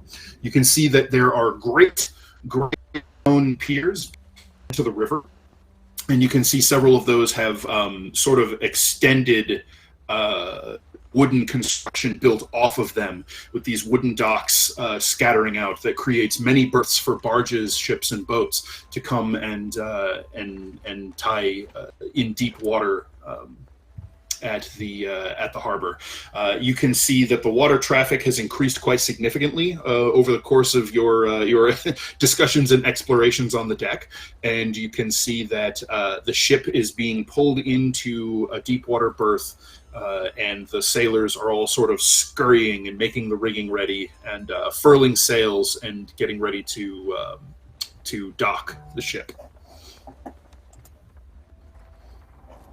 The buildings of Canton Grisel are almost all made of stone. Some of them have like thatched roofs or wooden roofs. Many of them are almost like mini fortress looking. They seem to be carved out of the sort of the gray granite from the surrounding hills. The city, it's not really a city, it's a dwarven canton. So it has sort of this low, almost claustrophobic feel to it. Whereas other settlements you found, Zobek had a lot of height, a lot of tall, sort of pitched roofs. That's not really the case here. It feels very squat, very flat. You can see thick columns of smoke from what are probably forges and foundries, billowing up into the afternoon sky. You can see many dwarves scurrying about on the docks and on the shore side of the harbor, moving cargo, pulling wagons with beasts of burden. You can see some obviously sort of official-looking people walking around with not exactly a clipboard, but like a writing board with little spot for an inkwell and parchments sort of held to it. You can see that they're wearing mostly black with gold trim. That seems to be a common thing amongst the sort of the official-looking dwarves moving around on the dock. And Tilly, you might be aware that those are sort of the heraldic colors of Canton Grisal, is black and gold. So Kelleth brings the ship in, and the sailors make the lines fast. And once they have the ship secured to the pier, you can see one of those functionaries, one of those dock officials, is approaching as they run a gangplank. And Kelleth comes up to you and says, "Well, Captain, would you like to handle this, or do you want to oversee unloading of the cargo? How would you like to proceed?" I think I should help with the cargo. I trust that you have.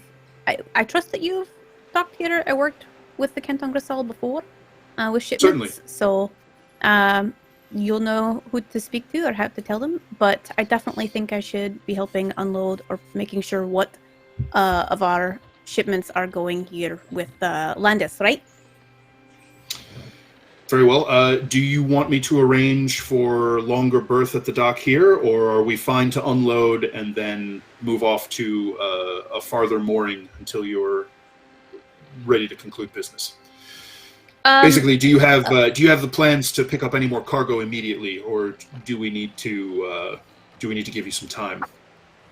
A little bit of time. I do think we want to investigate some potential cargo to move further, if that's all right. All right, so. then we won't worry about paying longer berth fees, just enough to get us unloaded, and then I'll see about taking the princess out to a deeper mooring. That way we won't have to pay. That'd be perfect. Right. Well, you heard the captain. Let's get about it. And he heads down toward the gangplank, and you can see the dwarf down there sort of perk up a little bit, and they begin to engage in an exchange. So they open up. Point to Landis that it'll be nice that they won't be in the docks, just in case anybody has a keen eye on us. At least they'll be further out in the water. So. Yeah. Cool. There you go. All right. Yeah. Did we let Cloak take all that adamantine and put it in his bag? Nobody said anything about stopping him, so as far as I know, that adamantine is all in his haversack. It's better than Fantastic. in that broken chest, but I just feel like it needs to be split up. Is it? But we can talk about it later. Okay. So the sailors open up the that kind of grate that leads down into the cargo, into the hold. They hoist, using the rigging, some ropes down, and begin hauling the cargo up and getting ready to winch, kind of swing it over and then lower it down onto the pier. So in short order, your cargo is unloaded, and after Kelleth takes care of the berthing fees for tying up at the pier and giving you enough time to unload your cargo, he takes the paperwork from this shipping manifest and goes and finds the representative who's here to receive the stuff. So as I recall, you all pitched in for 500 gold worth of cargo. Is that right? That's absolutely 100% correct. All right. So after all of the business of offloading the cargo and getting it to the recipients, you are paid the tidy sum of 1,500 gold pieces.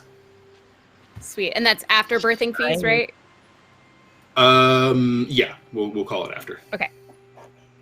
Since you're not staying extended, it's not going to be terribly expensive. Just long enough to offload. So basically, kind of a nominal fee, like a little bit of a tax sort of deal. When do we have to pay the crew? I know it's $460 a month, but when? Basically, they are on the clock now. So. Okay, so I could essentially, what I want to do, and I want to take we're going to owe them $460. I want to give them the $460 now from the 15. You said 1,500, right? $462. Yeah. Yes. Okay, $462, and then I want to take the remainder and split it between the people that came out and helped us in the cave fight. Okay, like the remainder of the not entire... the remainder. No, not the remainder of the 1,000. Sorry, the remainder of the 500 portion. Oh, hang on a minute. Okay, I mean, got it. I didn't do that much. I kind of just stood there, but so you're gonna right. So you're gonna pitch them each basically. What is it gonna be? Like 13 gold each, something like that. Yeah, I couldn't remember how many of them there were. So 3. Is it there were 3? 3. Okay. Yeah. Okay, cool. They will be delighted with that bonus. Good. And now we don't have to worry about it for another month. Yep. So it probably takes you several good hours to offload all of the cargo, handle getting the money collected, and then distributed. Not everybody has to be immediately involved in that, although more hands makes for lighter work. So that might be where everyone is. And then the crew are going to enjoy some shore leave for the evening. You have your ship's berth for the night, and then in the morning you'll have to clear out. But Kelleth has said, take all the time you need, and we'll just stand at anchor until you're ready. Jolly good. Jolly good. Who is coming with us, or who wants to stay with the boat? I'll come with. I'd rather you come with. I think I'm that gonna go to at some least very seedy taverns with the imp. yes, Well- take Edwin. You can't go to Alright. Stevie Tavern without me. Well, if you want to come, you're more Alright. than welcome.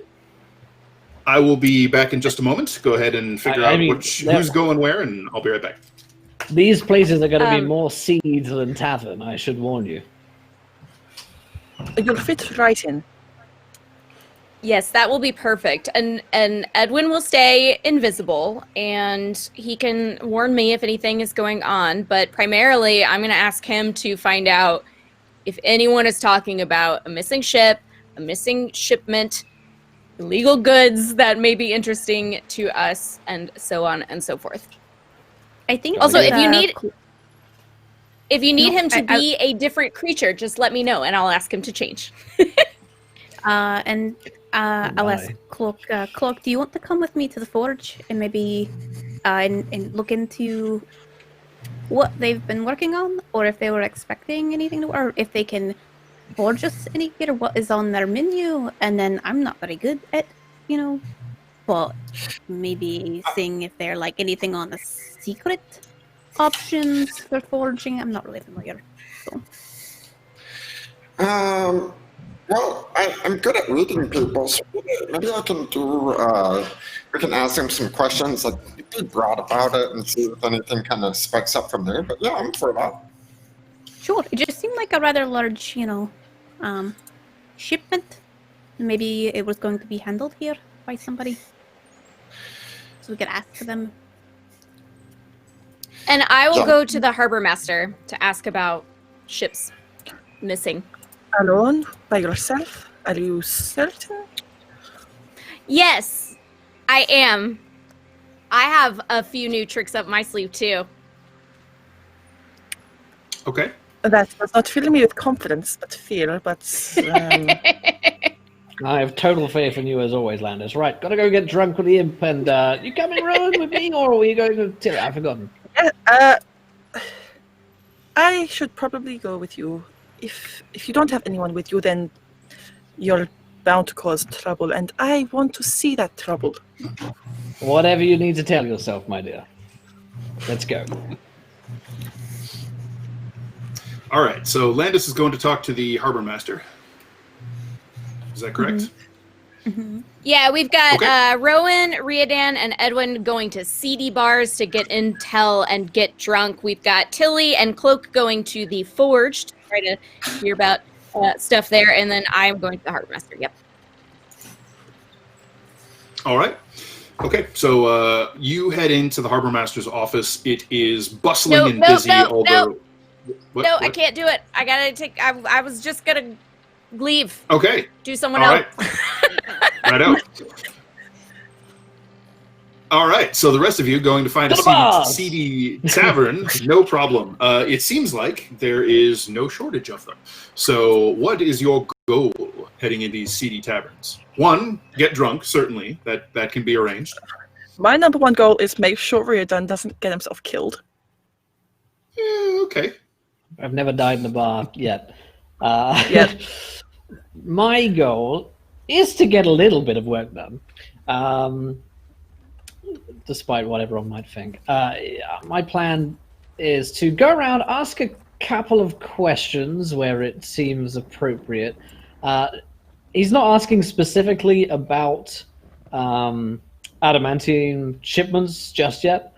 He's sort of putting his feelers out in terms of, that sort of strait that we got caught in ourselves with the rest of the ogres, and see if anyone sort of else is talking about that when I bring it up, and asking about who the movers and shakers are in the city itself.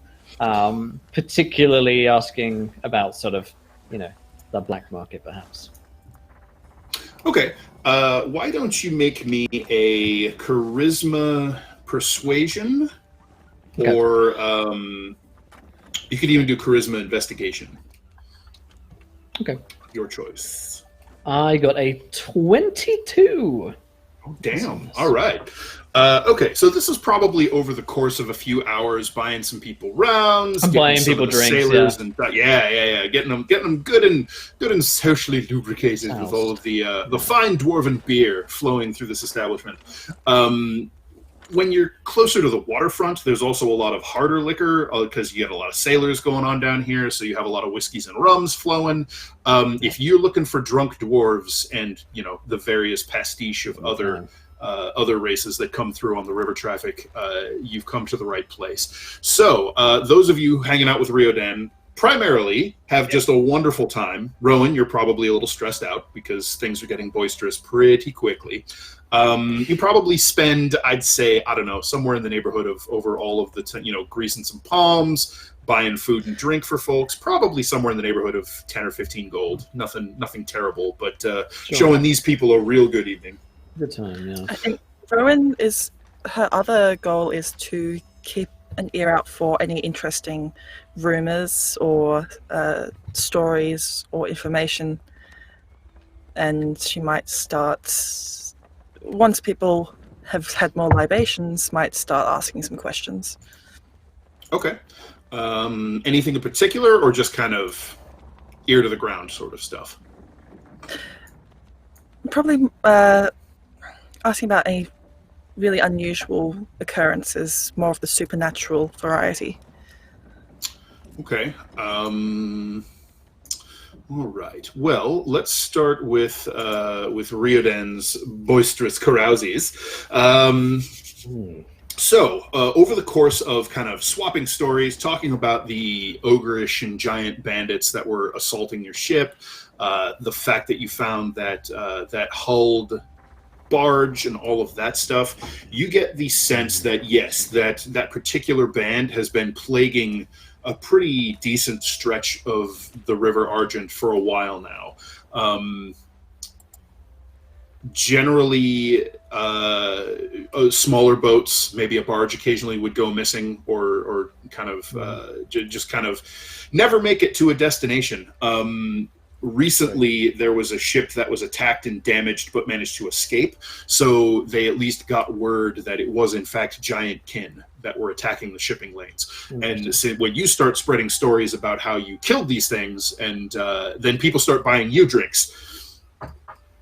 Right.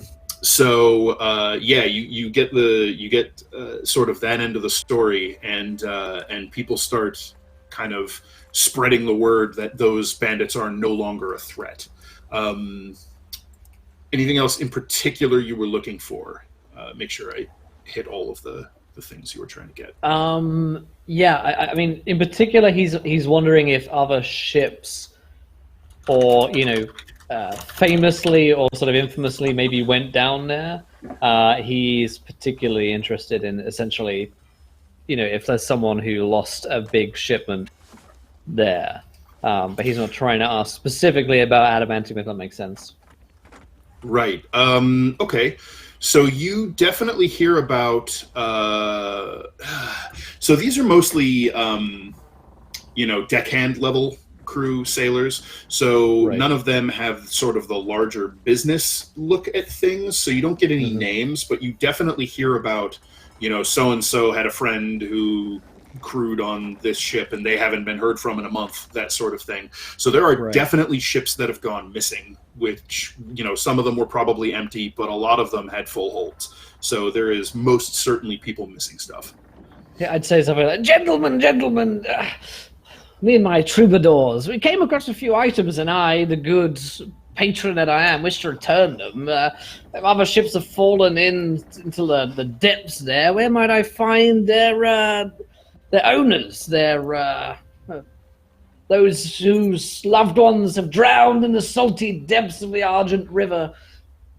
Salt water, I don't know. But anyway, where might I be able to find such people? Is there a sailor's tavern around here, perhaps, or a guild hall I could attend? But Okay, so you get, I would say you probably compile a small list of merchants who have probably lost investments over the course of some ships that have gone down, probably to this bandit action, maybe to other things too. But you get let's say 4 or 5 names of merchants and investors who probably lost some investment due to the ships going down. Excellent. I bring this list to my compatriots. Listen, I've got a list. Turns out of some folks we know. What does Edwin look like at the moment? Edwin looks like nothing at the moment because he is invisible. Okay, so you can just pretend you're really drunk and showing it to the air. Occasionally all of you there will feel him flutter over to your shoulder to look at this, that, or the other, or occasionally to steal some of your booze. Is Edwin keeping me apprised of the situation? Yeah. Okay. Yeah, absolutely. Edwin's keeping in touch with you. So, while all of this is going on, Landis, in fact, your inquiry will probably take not very long at all, so you'll eventually either meet back up with them as you like, or you can return to the ship, however you want to do it. But when you head to the Dockmasters, it's bustling and busy in there, but winding down, since after you get all of the cargo unloaded, it's getting towards later afternoon, end of the day. You can see that there are dwarves and a few humans, as well as a few halflings, which is a little bit, you're not used to seeing halflings around, but some of the more common ones are river folk. So this is a place you'll more likely see them than elsewhere. You can see they're just sort of all moving around. You can see that paperwork is being handled, moving from one station to another, lots of business getting done. So you inquire and you manage to make your way up the chain toward the Harbormaster. The Harbormaster, you end up waiting a little bit until they're not immediately busy, and you're waved over to this old kind of gnarled dwarf with balding sort of white wispy hair and these kind of somewhat unsightly, almost like scabby patches of dry or flaky skin along his balding pate and down his forehead. And he looks up with these bushy white eyebrows and kind of roomy eyes, and he says, "Well, yes. How can I help you?" Oh gosh, Landis does not like. So he has a very kind of look on his face. He's trying really hard to hide it, but it's just there's a lot happening. But he'll say, "Hello, good sir. Good afternoon. My name is well, I am the owner of the beautiful princess, the sinful princess that he's like he's losing his words because he's staring at these like little pieces of skin. And so he goes, okay, I'm sorry. I got a little distracted. Let me start over. Hello, I am the owner of the Sinful Princess. She just came in today, and we unloaded a large shipment to sell here in town, but I wanted to chat with you quickly simply because we, unfortunately, found what appeared to be a I'm shipwreck extremely along the busy. way. Please come to the point. Okay, we found a shipwreck. It looks like it had been attacked and raided, and I have the ship, a little piece of the ship manifest here, and it was headed here, and I just wanted to find out what it was and who it belonged to or who was expecting it, so I might be able to share with him the unfortunate news that the ship has been downed and that we checked and there were no survivors that we could find, but we did find one dead person. He just sort of like slowly blinks at you. I'd like you to make me a charisma persuasion check, please. Okay. 15? 15. All right. He sort of... Let me see that manifest. I'll hand it over. So he takes the moldering, kind of disintegrated, waterlogged, silty book, looks at it and kind of snorts with distaste, flips through until he can find something legible, opens up this massive black leather-bound tome, and he opens it up and you can see it's filled with these kind of almost like spreadsheets of orderly columns of dwarven script and numbers and just all kinds of stuff. It looks like it's written in sort of a shorthand.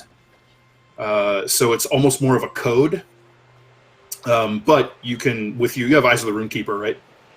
Yeah. Okay, so you're able to decipher the shorthand as you read it. It looks like it's just pretty much a master list or ledger of all of the commerce that's taking place through the docks, so they can keep track of it all for tax purposes. He matches the dates as best he can. It takes a little bit because of the damaged state of the ledger, but he looks through and says, "All right, well." I do have records of shipments that were expected from this vessel. The majority holder of this contract. He looks up at you and he says, "You're going to want to speak to one Orphanos Kalazar." Got it. Oh shit, it's Thanos. Orphanos Kalazar. Fantastic. And that's who expected to meet the ship here, correct? From all that's left of this manifest, yes, this is who was expecting this shipment. Are you able to see when it was supposed to arrive? Several days ago. Okay. Yeah. So it looks. So he double checks and he says it looks like at this point she's near a week overdue. 6 days. Okay. Got it. Well, listen, I don't want to take up too much of your time. I really appreciate the information. And if you need anything from us, feel free to wave at the he sort of interrupts you by closing the molding book and just kind of like handing it back to you distastefully. Yeah, okay. Good day. All right, great. Thanks. Good day. Bye. Turn around and leave. And he kind of half-heartedly waves as he's looking back down to his work. It's okay. I shiver a little bit as I walk away, like, I didn't want to talk to him anyways. All right. So you can link back up with your cronies. Yep. You guys are my cronies. Great. Well, I am an old crone, let's be fair. I've been a whole lot worse for a whole lot less, Landis. Okay, now, Rowan, you have been asking around or trying to figure out any strange sorts of going on, you said? Anything out of the ordinary? So you're going to get a lot of obviously bullshit yarns spun to you by superstitious sailors. However, you do catch on a few things that do sound to have more of a ring of truth to them. That there are some hostilities between the Blood Kingdom and the cantons that have increased in intensity and frequency of late. That the undead have been making harder pushes against some of the outer reaches of the canton. You're not really able to track down much in the way of details, but you do hear that there are a large number of refugees coming out of Krakow and sort of filtering down to these southern lands and across the river from the Blood Kingdom itself.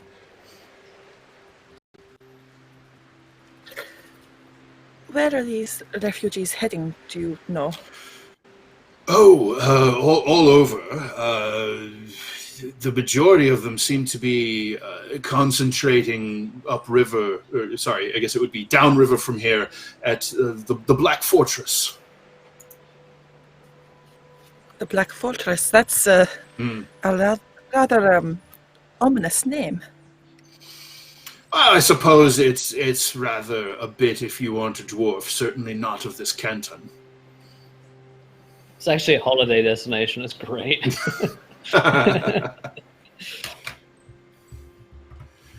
Well, And it is these- that. the It's something of a frontier outpost, and it's where they go to train some of their warriors.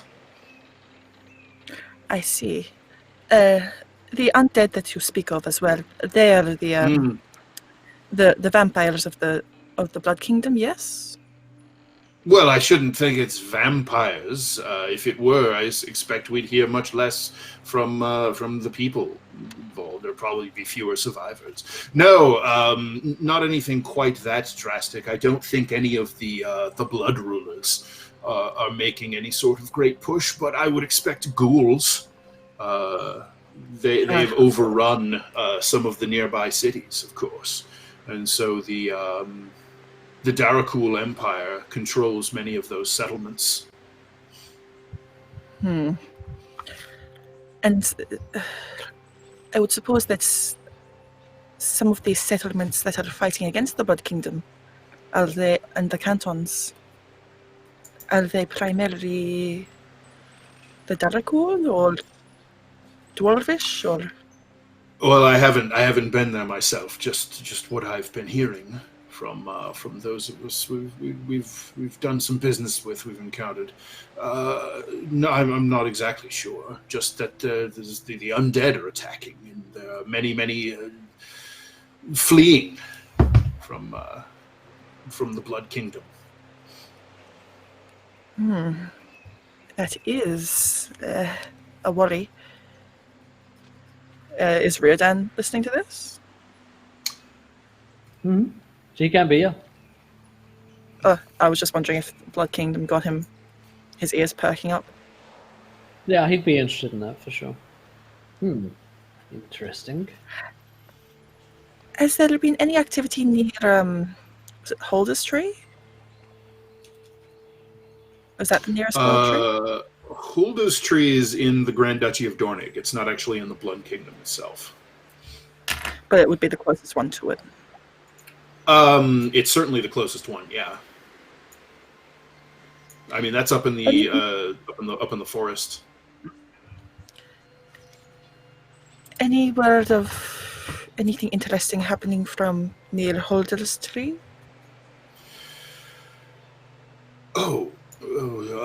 Up in the Grand Duchy.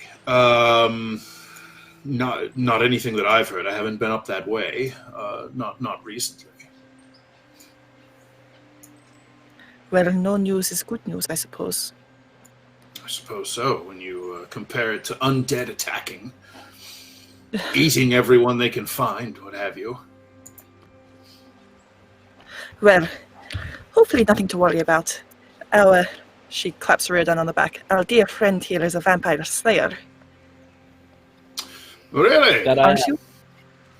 Oh yes. Oh yes. Well, perhaps you should head to the Black Fortress then. I'm sure they could use warriors of your mettle. And perhaps I will. It's said that Oh. he single-handedly defeated the right hand of the Blood Kingdom, of the Red Priestess. Really? Well, then most certainly. As I understand it, the priests of the Red Maiden have been conjuring up all manner of walking corpses and casting wave upon wave of them against the dwarves there who train and live in the Black Fortress. Interesting. Hmm. Well, I am very drunk, and it's about midday, I think. And this has been great. But we found all the stuff about the adamantium, I think. So, shall we cut it with this guy? I say it very loudly. Shall we just cut it with this guy?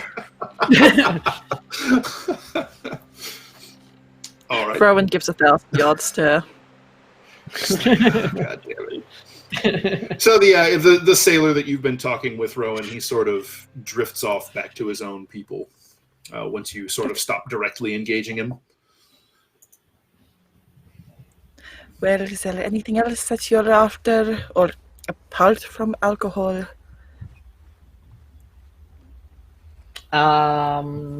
Is there anything else we needed? I mean, I'm just trying to stay on task here. Ah, I see.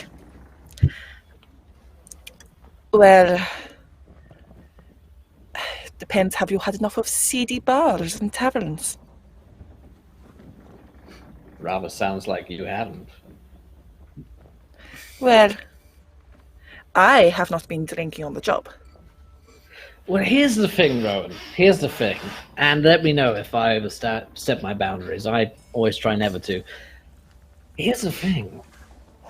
Letting loose every now and again seems to be something that the sailors respect in their fellow crewmen. They all get drunk together, they carouse together, they tell stories together. That's why I'm one of the lads. Maybe it wouldn't hurt for you to let loose just a little. Might help with your whole ghost problem.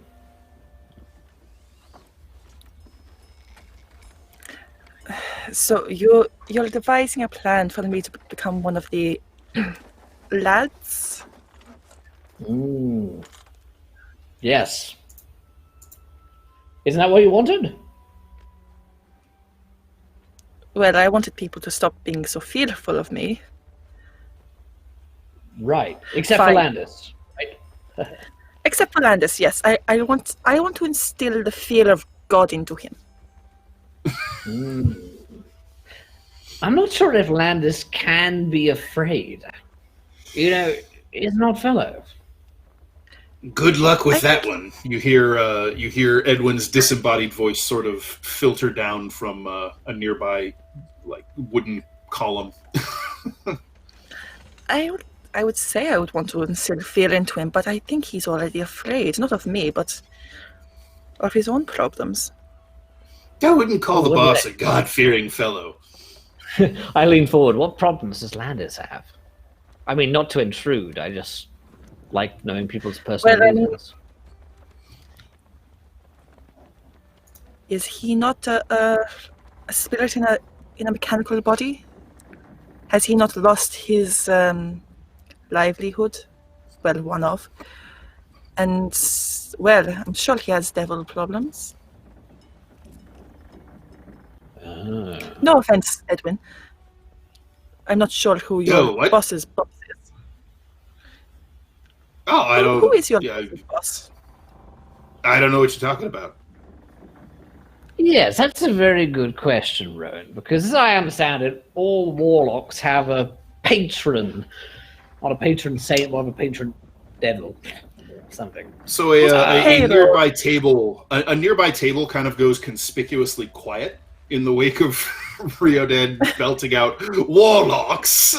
And kind of like look over. And then I cover it and I'm like, when I slew the warlock of Alakaban. Make me a creation deception check. It was a mighty tale. And you can make your check with advantage because of how well you've been carousing and buttering these people up. Oh man. Then that is a 25. Oh, okay. So as soon as you do that, they all and lift their tankards in toast to you, and someone buys you another round, and then they kind of go back to their conversation. As they should. So Edwin, who's paying now? What do you want? you can tell an old boy like me.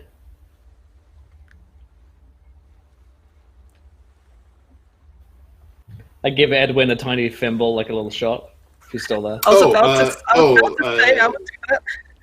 Like anytime you hold your glass up, you can see the surface of it sort of ripple because he has his little gold thimble that he dips in and refills whenever you kind of wave your tankard near where he's hiding. I was just thinking a really long straw. Or the curly. Sorry, did you? Tell us more about your situation in Landis's as well.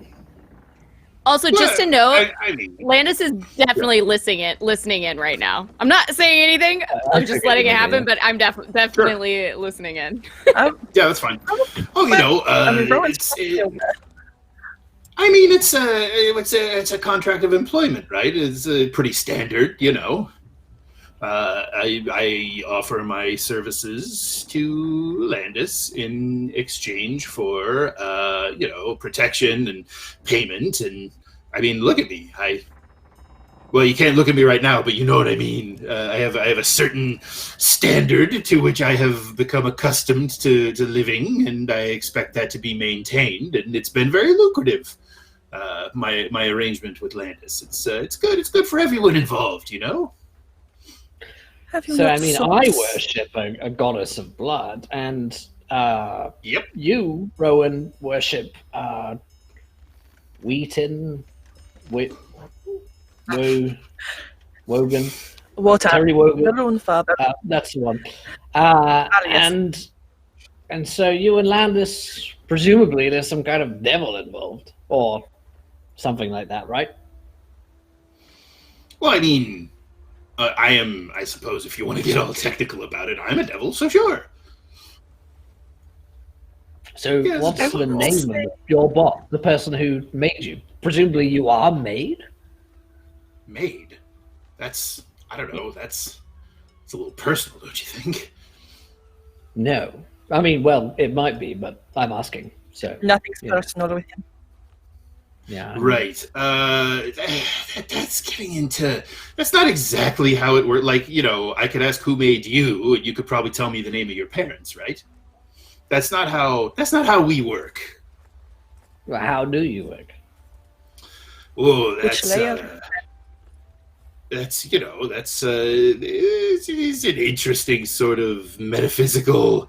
You really want to get into the nuts and bolts of the nature of my kind and where we arise and all of that. Are you interested in that? I am fascinating. You didn't strike me as the type. I guess what I'm getting at here is I don't really know. So. I think you're lying, little devil. I am interested in the fact that you're an imp, yes? You have not sought to climb the ranks and become something more? I believe that's how your kind work. So let me put it a little differently, Riordan. I have always been.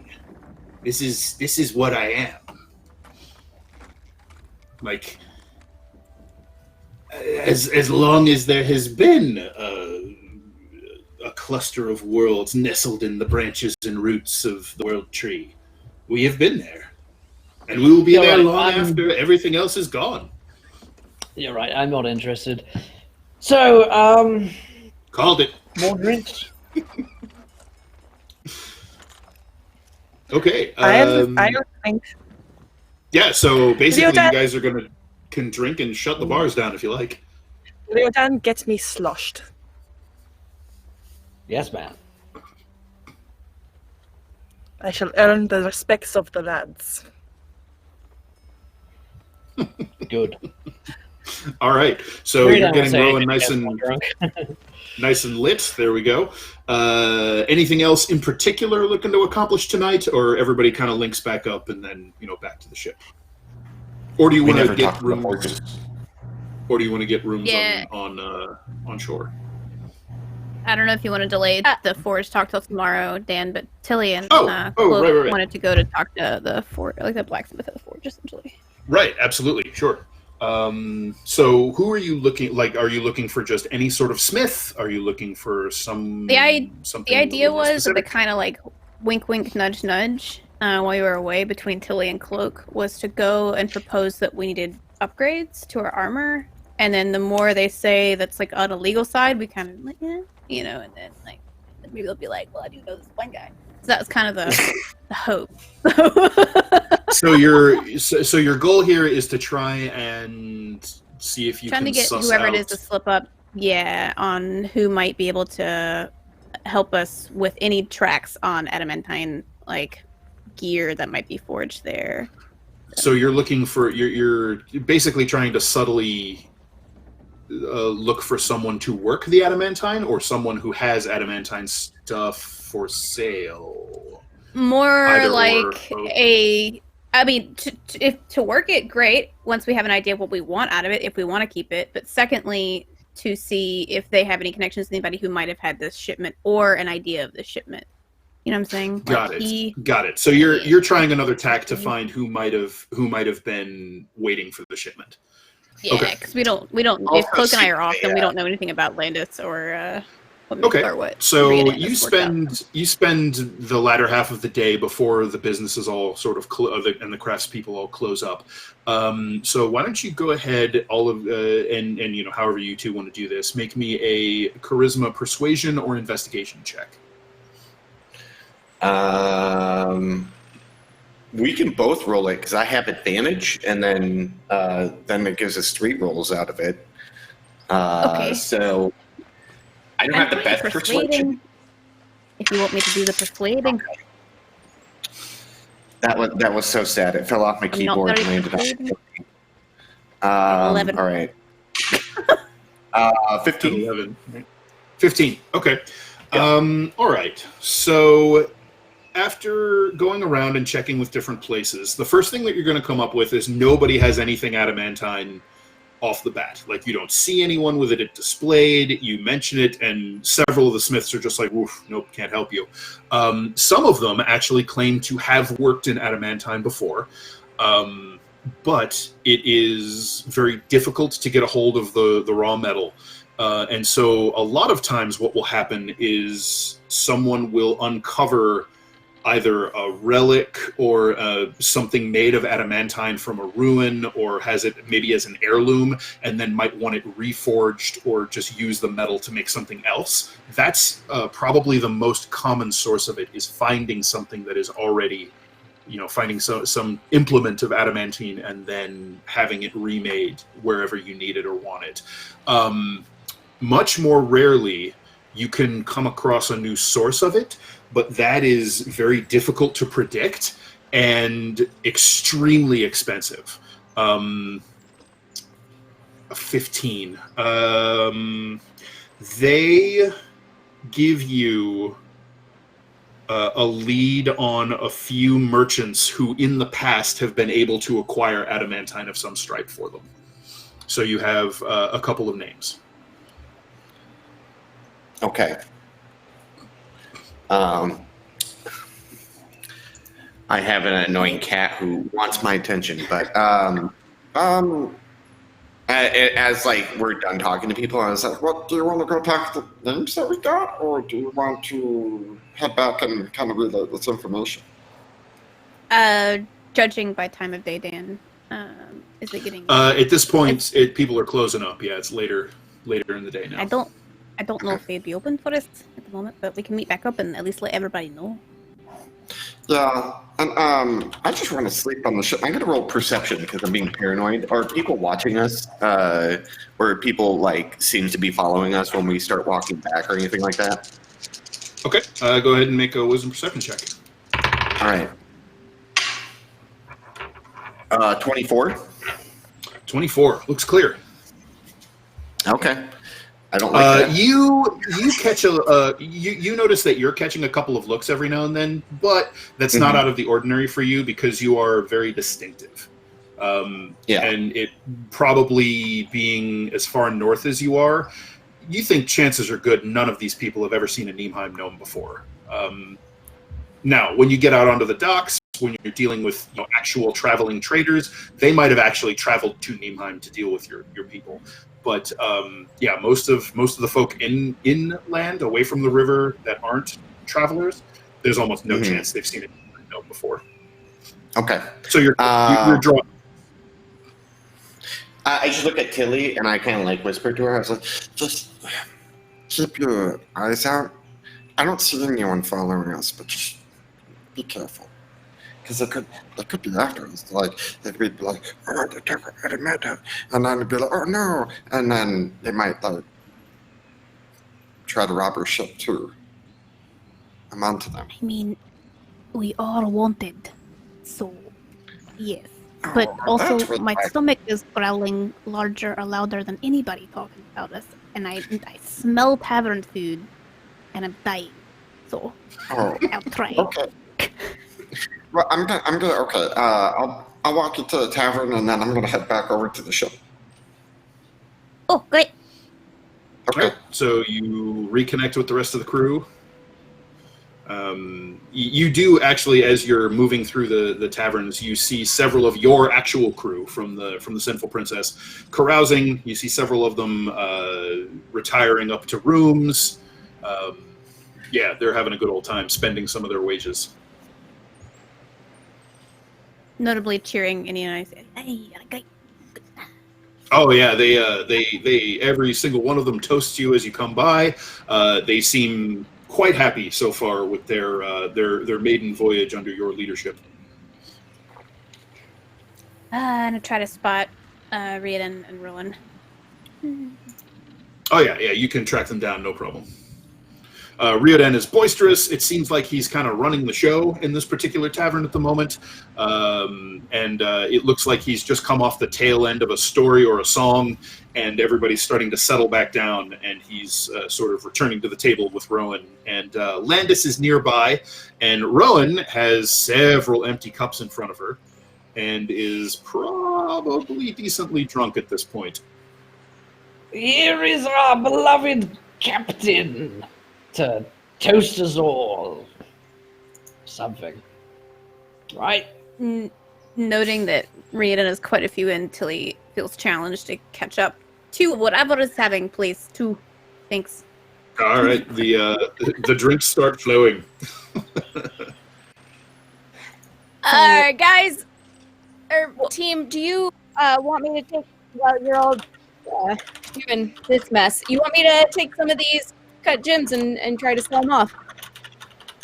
We can get some cash, gold, cash. I can't tell You're, Rowan, have you had enough drink that you're whispering? Speak louder. Oh, great. I was saying some amazing things. First off, she said that she wants 3 drinks to one-up Tilly. Oh God! And People! when Bird Mom When died in Landis the said- bar. when Landis asked about gems, she said, "Oh, you're a gem, Landis. You're a gem." I just sort don't of think you're going to say that pats his tomorrow, cheek. but I appreciate it. Oh, I Okay. don't know anything to do with gems, so if you'd like, I do have some of that the goblin jewelry as well. In my lot, we need to add that to your listing stuff. Like whispering notably, so nobody can be like, "You have Yeah. what?" Goblin jewelry. Yeah, no problem. I do think Cloak was heading back to the ship though, or to the boat. So, Yeah, I Dan, don't know if we plan on staying here or not. you already told us how much all this stuff was worth, so I don't imagine I need to go through it in the city, but I do want to sell off all I the. will point out that there were Gem- several uncut. There were several uncut Right. gemstones that if you I'm wanted gonna hold on cut, to those. Right. Okay. So I can give you Yeah. the total of those that you can deduct from Okay. the treasure in a second. Okay.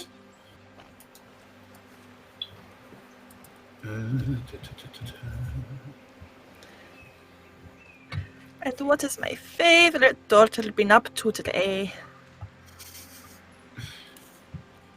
She's talking to Tilly now.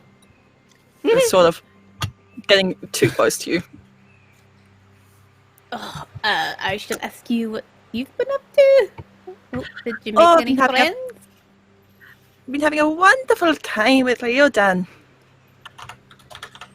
Looks at Rita. We've had some drinks. I think Rowan would notice at this time Puff is like by her legs because Cloak told Puff to go with Rowan because she's super drunk. Oh, okay. Puff is sort of Puff's her stubber dog. Yep. Oh, Puff, Yep, Puff, okay. I love you so much. You're such a good girl. I love you too, Rowan. I don't think I've had this much alcohol in about I don't know. At least 100 years. Too long. I can't remember smelling this much alcohol on anyone other than Ryodan or Tilly, ever. Tilly will lean to the Ooh, what a- barkeep and ask for his like Very rawest good. cut of meat. Oh. Did you say rawest cut of meat? All right, sure. Yeah, because I'm sure if I was just like raw meat, he'd be like, "What?" But I'm like, a really, really rare, very rare, you know. All right, so you can get yourself a joint that's basically been passed through a warm room, and Slide it. it's over got in a front of- sear on it, but it's still essentially raw in Rowan. the middle. Yeah. Get some blue meat, There. no problem. Oh, is that for Puff Puff? No, it's for you because you might regret making so many friends in the evening. Oh, Pretty sure I that's have- for you, Rowan. oh, you're such a good girl. Make your mother Her, very proud. Her And she pinches her your doggy cheeks. tongue.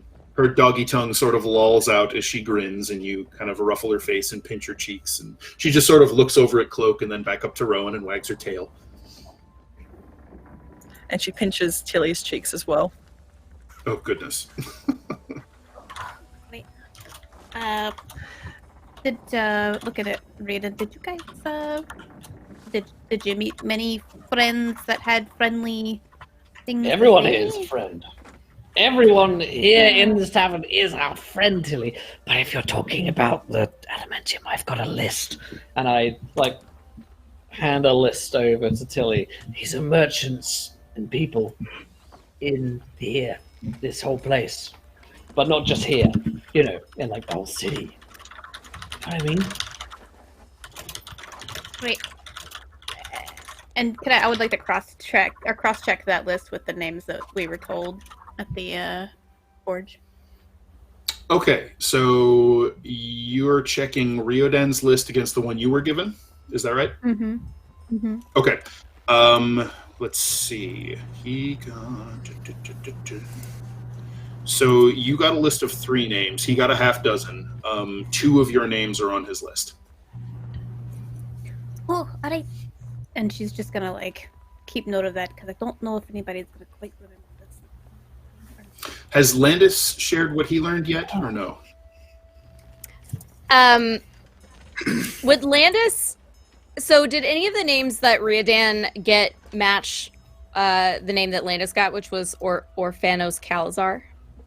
Yes. The name Orphanos Calazar is on both lists. Oh goodness! Okay, One of the so ones they had in common. after I'm done with the all the gems and jewelry and selling everything, I'll come back and find them all completely wasted, and I'll say, "How did everything?" Actually, you know what? Let's talk about this tomorrow. We should all go home. Oh, we can talk Go to about bed. it now. We can all talk about our You're all being- feelings. We're all You're all being friends very here. loud. You're all being very loud, and we should go home and get some sleep. Go to our rooms and whatnot. That is you're the being- worst idea you've had. How about this? I don't. How about this? I I will will eat sleep. buy you a bottle to take back to your room. I like the part where you buy me a bottle. Okay. So then you have to go I back to will your eat room. sleep when you're already dead. Hey. Oh yeah, you're dead Yeah. tired. That's right. You guys are so. Can I like roll persuasion to get people to go to bed? No, Good luck with not that. really. I feel like the moment that Rowan started mentioning feelings and probably 2 or 3 cheek pinches in drunk or not, I'm just like, all right. And I try to like pick her up to like tote her, like carry her to the ship. Let's go on I mean, back. even without Bertie, to Elaborate. elaborate on that. To elaborate on that answer a little bit, Oh yeah, no. using charisma skills, that's really like you can't kind of get other PCs to do things for you. You could maybe use that if you guys want to judge how persuasive an argument was in character or something like that. But it's Okay. still ultimately the player's decision on where to go, what to do, that sort of thing. Okay. Thank you. even without the 23 strength, Rowan is already very light, so you could easily just sling her over your shoulder. She I has don't- hollow I bird thought I'd bones. play Yes. that at least just like, all right, let's go. Like, you have fun. I'm glad you had a great time. No, But also I kind of want like to swerving piggy. herself. See I you want to guys later. piggyback. What was that? Reading shouting in I my want to- ear. I want to piggyback. Oh, all right. God. Put her down and bring her shield around the front. Hop on, don't hop very high, though. Yep. All right. So Rowan Alright, hops up cool. on Tilly's back, which is hilarious because of how short Tilly is, being a dwarf. But yeah, you can heft Rowan no problem. And so you're making your way back to the ship, or are you guys getting rooms on shore? No, I'd rather go back. I've already gone back to the ship. Yep, no problem. Freedom will get a room. And I bought Riordan, went and bought Riordan a bottle and paid for his room so that he will Paying go for to the bed. bottle! This is the best gift we have. You know, we're probably gonna All find right. more people than just Reardon in that room tomorrow, right? So all Well, of as long as you, he's not one talking about this. Oh, is this you all happening? one way or another find your way to beds, passed I'd out say- or fallen asleep. I sleep where the adamantine. I keep fucking up the name, but yeah, I sleep where the ore is. Okay. Well, I mean, no, it's in your. the ore is in your Satchel. bag. Oh yeah, okay. Well, I sleep with my bag clutching it, and anyone who walks near, I'm like. Fair Fair enough. I think that Landis is so worried that Riordan is either gonna like pop back out of his room when he leaves or invite someone up or something like that, that he is actually gonna stay in the room with Riordan, like pretending to be Watching. partying it up with him until he passes out. You're like, Got yeah, it. I'm taking shots too, and I'm just like, tossing the mic. Throwing him over your shoulder. Yeah. Yeah, or just Like, like pouring it back Riordan in the will remember bottle us. because that's a waste. We- Yeah. Riordan Yeah. will remember this is the most legendary night that Landis and Riordan finally bonded together. Like, he's got a ton of That's stories about the night we had. I've seen a Gearforge who drank.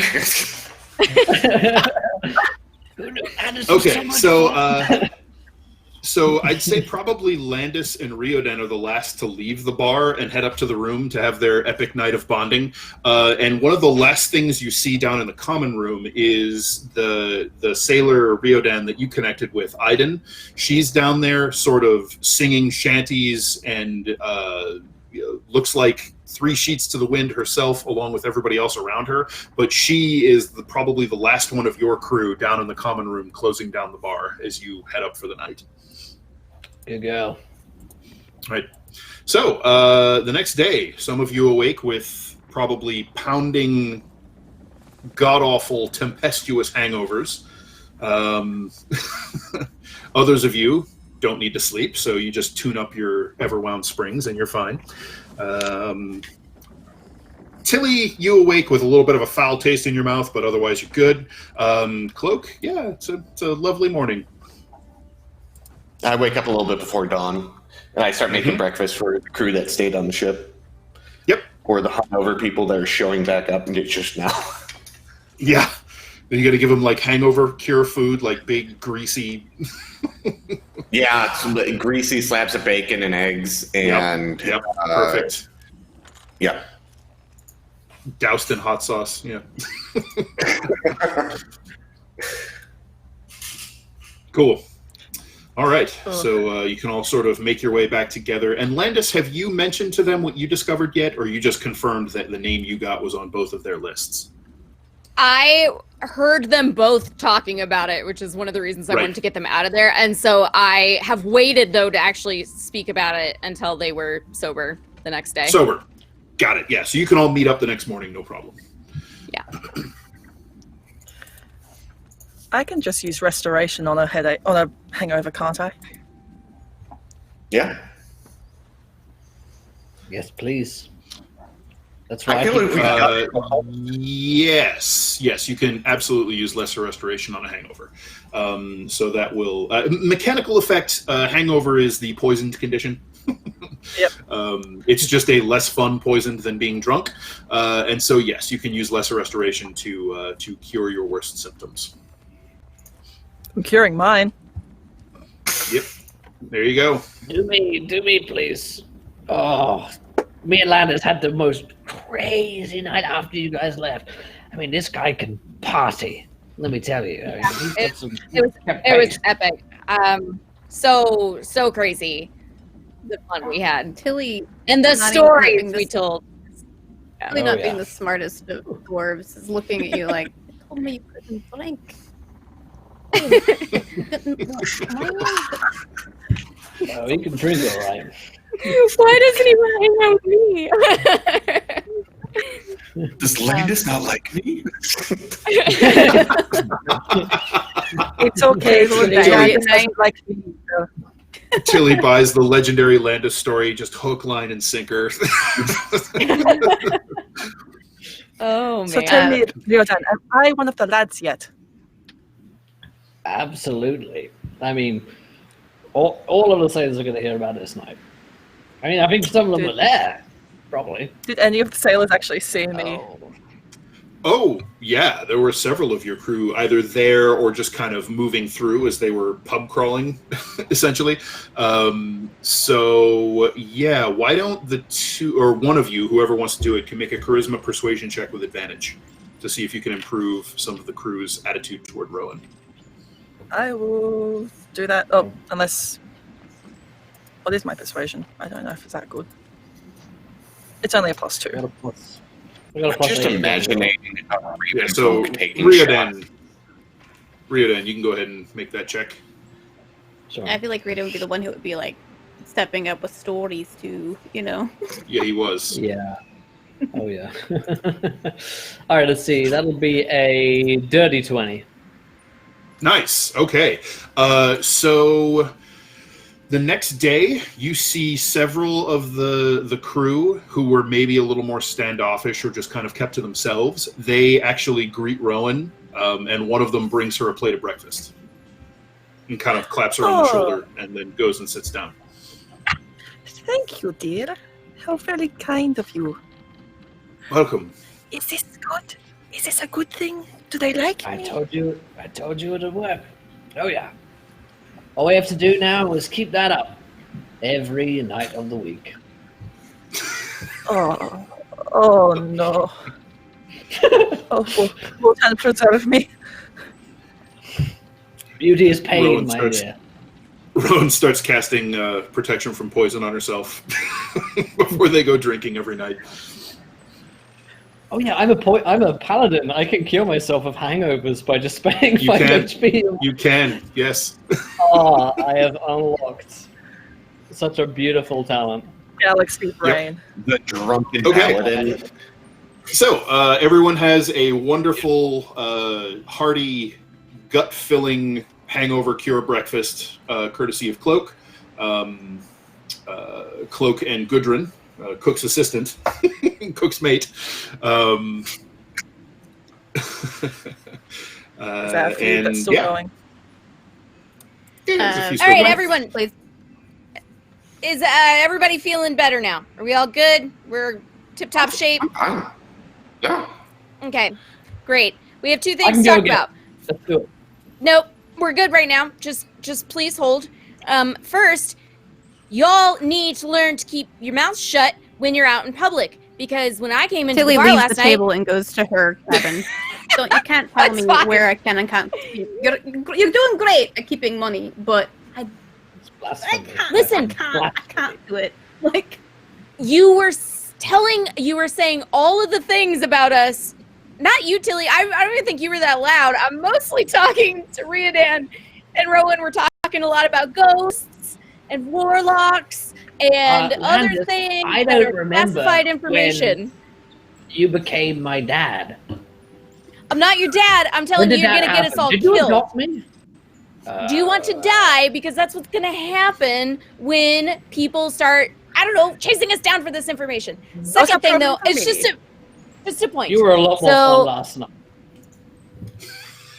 I was. You're right.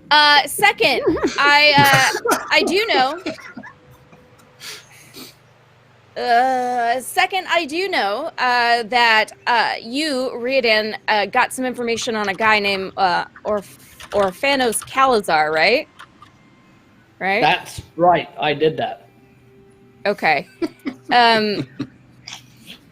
Tilly, I heard you mention a similar name last night. Was it in fact Orphanos Calazar? Am I saying that right? oh, I don't remember saying out loud. I definitely was passed a sheet of paper where I think two names matched up. When I wanted to tell you that, if we were looking for particular merchants, two of them might have aligned, essentially.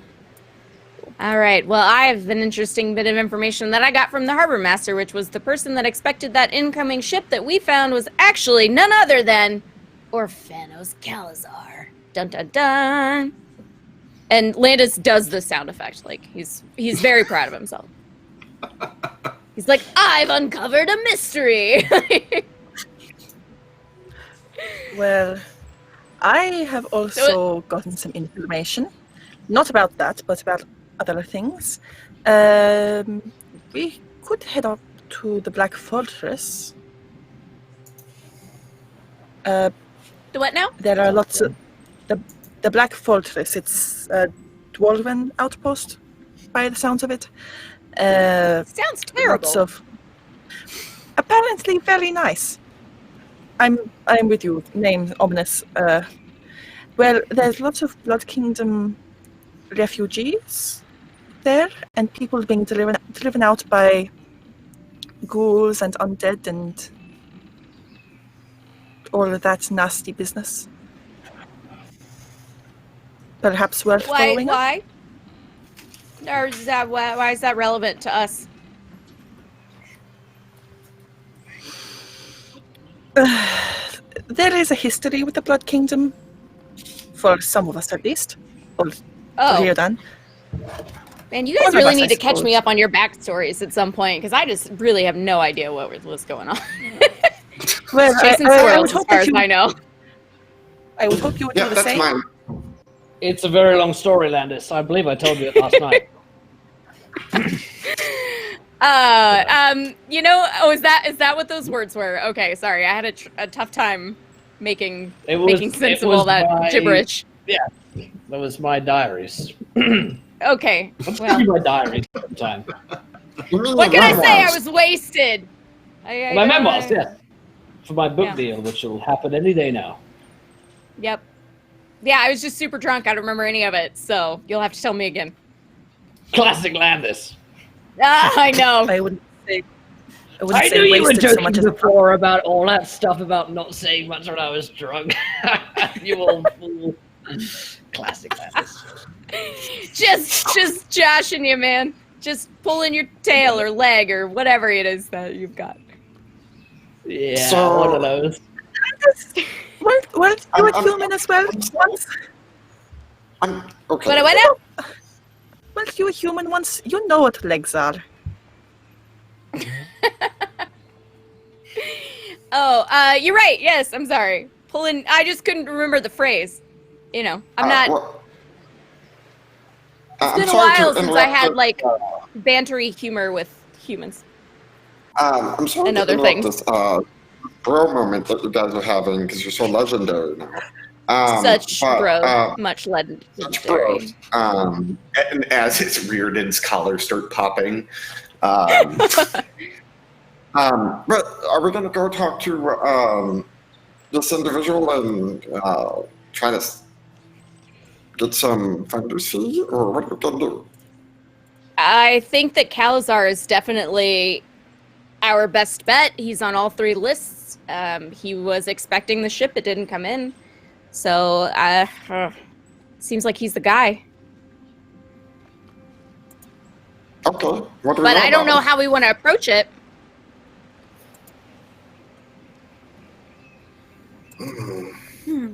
I just know he was the Did you have majority the ledger? contract holder. We do have the ledger, unless you left it with the Harbormaster. Nope, I haven't. Okay. Tilly and I can go talk to him and be like, hey, we heard you have like blah blah like and the adamantine you possibly might have it because we're talking what? No, that's a bad idea to just be like, hey, do you have a adamantine? Be a little obvious. Why? Oh god. I mean, okay, we don't know what Tilly, this guy's like. I doubt he'd be like, "Oh, great, thanks. Here's cash." You know, like Yeah. Tilly, maybe we should approach it like we did with the Harbormaster, which is just to say, hey, we found the ship and it was wrecked, and see what he says. We can split up, though. We don't all have to go. He doesn't have to, like, maybe we pair off, and then if that approach doesn't work, someone else can go in with a different approach or more information. Or maybe we say we found the ship and we know that everything was taken, and then someone can come in and be like, they did find a ship. I'm the one that took the adamantine. I don't know. All right. Okay, So while you're discussing this, you're in the ship. Are you in Tilly's cabin, or are you just kind of in the common area, or what? Oh, We're in the- definitely I in thought we're someone's in the cabin. Oh, we're in the All cabin. right. Okay. So there is a knock on the door. That's Yeah, always that's very ominous. He opens the door. All right, so you open it up, and it's Kelleth, first mate, and he kind of inclines his head, and he says, Captain, there's a woman here asking for you. For me in She particular, says she has- or for... She said, well, yeah, for the captain. Well, she knew you by name, but yeah, she says she has business. Oh, all right. Looking back at everybody. What You does back she look again, like? sorry? I'll teleport. What does this woman look like? Oh, well, she's a dwarf. She's wearing armor. She looks to be, I don't know, maybe a mercenary, perhaps a house guard. She's not wearing Tilly, either of you are finding out whether this is Paulo or just another attractive female dwarf in armor. Just go ahead and pass. All right, you added attractive. I'm just throwing that out there. She needs to find out. She's got to check it. I don't know. Oh, okay, you're going This to will turn out to right. be your mom or something. Okay, so you head up on deck. Anybody else going with Tilly, or just letting her handle it? Yeah, I think Paula can teleport. Cloak thinks You need to Paula see can this? teleport right now. All right, so Rowan Tilly goes up, and going. everybody else like clusters around the stairs to look out and see what's happening. Okay, you I head up send on deck. Edwin with her invisibly. Fine, no problem. You head up on deck, and it looks like this individual has not been invited to board the ship, so she's waiting down on the pier.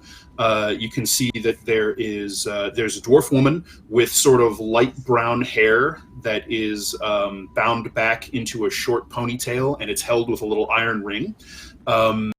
She has sort of swarthy skin with a few prominent scars on her face. She's wearing this sort of oiled brown leather armor, and she has a battle axe hanging at one hip and a number of daggers sort of prominently stowed various other places along her person. And she's just sort of waiting, kind of like... she's just sort of casually hanging out down there by the end of the gangplank. She's not like standing at attention or just slumming, leaning up against a crate or whatever. She's just kind of just chilling, waiting there. She looks up when she hears and sees you approach the railing and just kind of waits patiently. Hello? I heard you needed the captain of the Simply Princess. I kind of lean against the railing, like, Hello. Okay. So she takes a step forward and looks up to you and says, "Good morning, Captain. My name is Lara Slane. I represent Orphanos Kalazar. My master would like to speak with you." All right. Would you like to organize a time? Or is it an Sure. immediate need? And I think that's where we'll go ahead and call it for the week and pick it up next week. I missed her tracking us, didn't I? What's that? I missed her tracking us, didn't I? You rolled real well. You didn't see anybody. Yeah, you rolled real well too, I bet. Who knows? Who knows? All right, a little bit of quick bookkeeping just to keep in mind. Will/Riodan, I mentioned this to you through chat, but I want to throw it out there for the people keeping mechanical track at home, our viewers. Riodan gains inspiration for not only his just sort of handling of the situations that you've run into, but also for just fully buying his own bullshit, and now he's buddies with Landis. That's so vintage Riodan. And I am also going to give inspiration to Rowan for doing some forward-looking investigation, finding out about what's going on at the Black Fortress. Yay! Sweet. I'm going to mark it down on my sheet. Yes. So that's not for getting drunk. I mean that too. That was a little bit of a tag team for you and Riodan for salvaging some of your damaged reputation with the crew. Right, there we go. Good stuff. Hell Thanks yeah! so much. All right, let's go around. Let's go around the cast and crew. Did we enjoy ourselves? What can we find you guys online? Dan, great job tonight as always. How was that for you, my friend? That was great. I had a good time. Lots of interaction, role play involved here. A couple of seeds being planted to see where they bear fruit down the line. I had a great time. I'm glad we've kind of moved forward into what might end up being some intrigue here amongst the dwarves. It was a good time. You guys did great. I always enjoy this crew very much. So I have been Dan Dillon. I was your dungeon master for this evening. You can find me on Twitter at Dan_Dillon_1. I'm a game designer at Wizards of the Coast on the D&D team. And if I could do some shameless plugging at the moment, we just announced the Explorer's Guide to Wildmount, which is the next official Dungeons & Dragons book coming out in March. It's available for pre-order now on Amazon. And it is the official campaign guide for Wildmount, which is the area of the current campaign of Critical Role, lead designed by Mr. Matthew Mercer. So that was a delight to work on. Hashtag Echo Night. Hell yes. Fantastic stuff. And McCloken, same questions for you, my friend. Hi, I'm McLogan. You might recognize me from such films as Haste. Is it a gateway drug? Or such films as How to Cure Your Hangover. Yeah, it was interesting today. I spent the first little bit summoning Simply.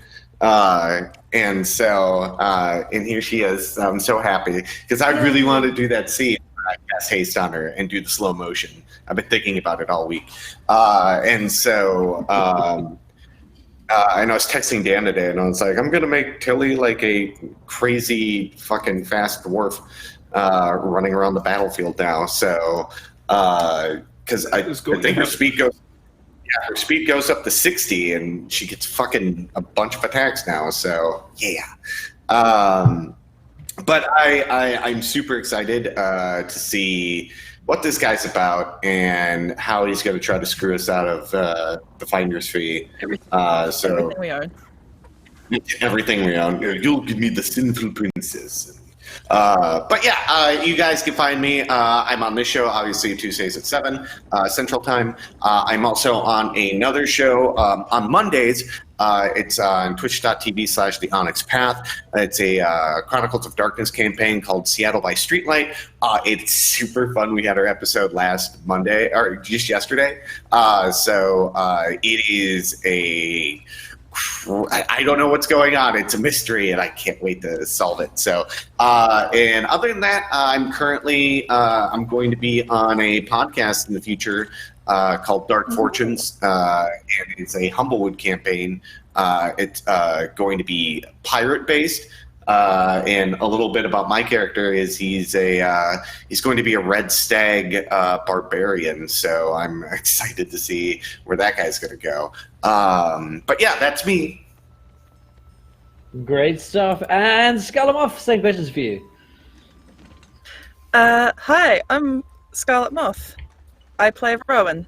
I don't know if Rowan has actually ever been drunk before in her many years, so I'm sure that will be fun and not a gateway drug for her or have any consequences whatsoever.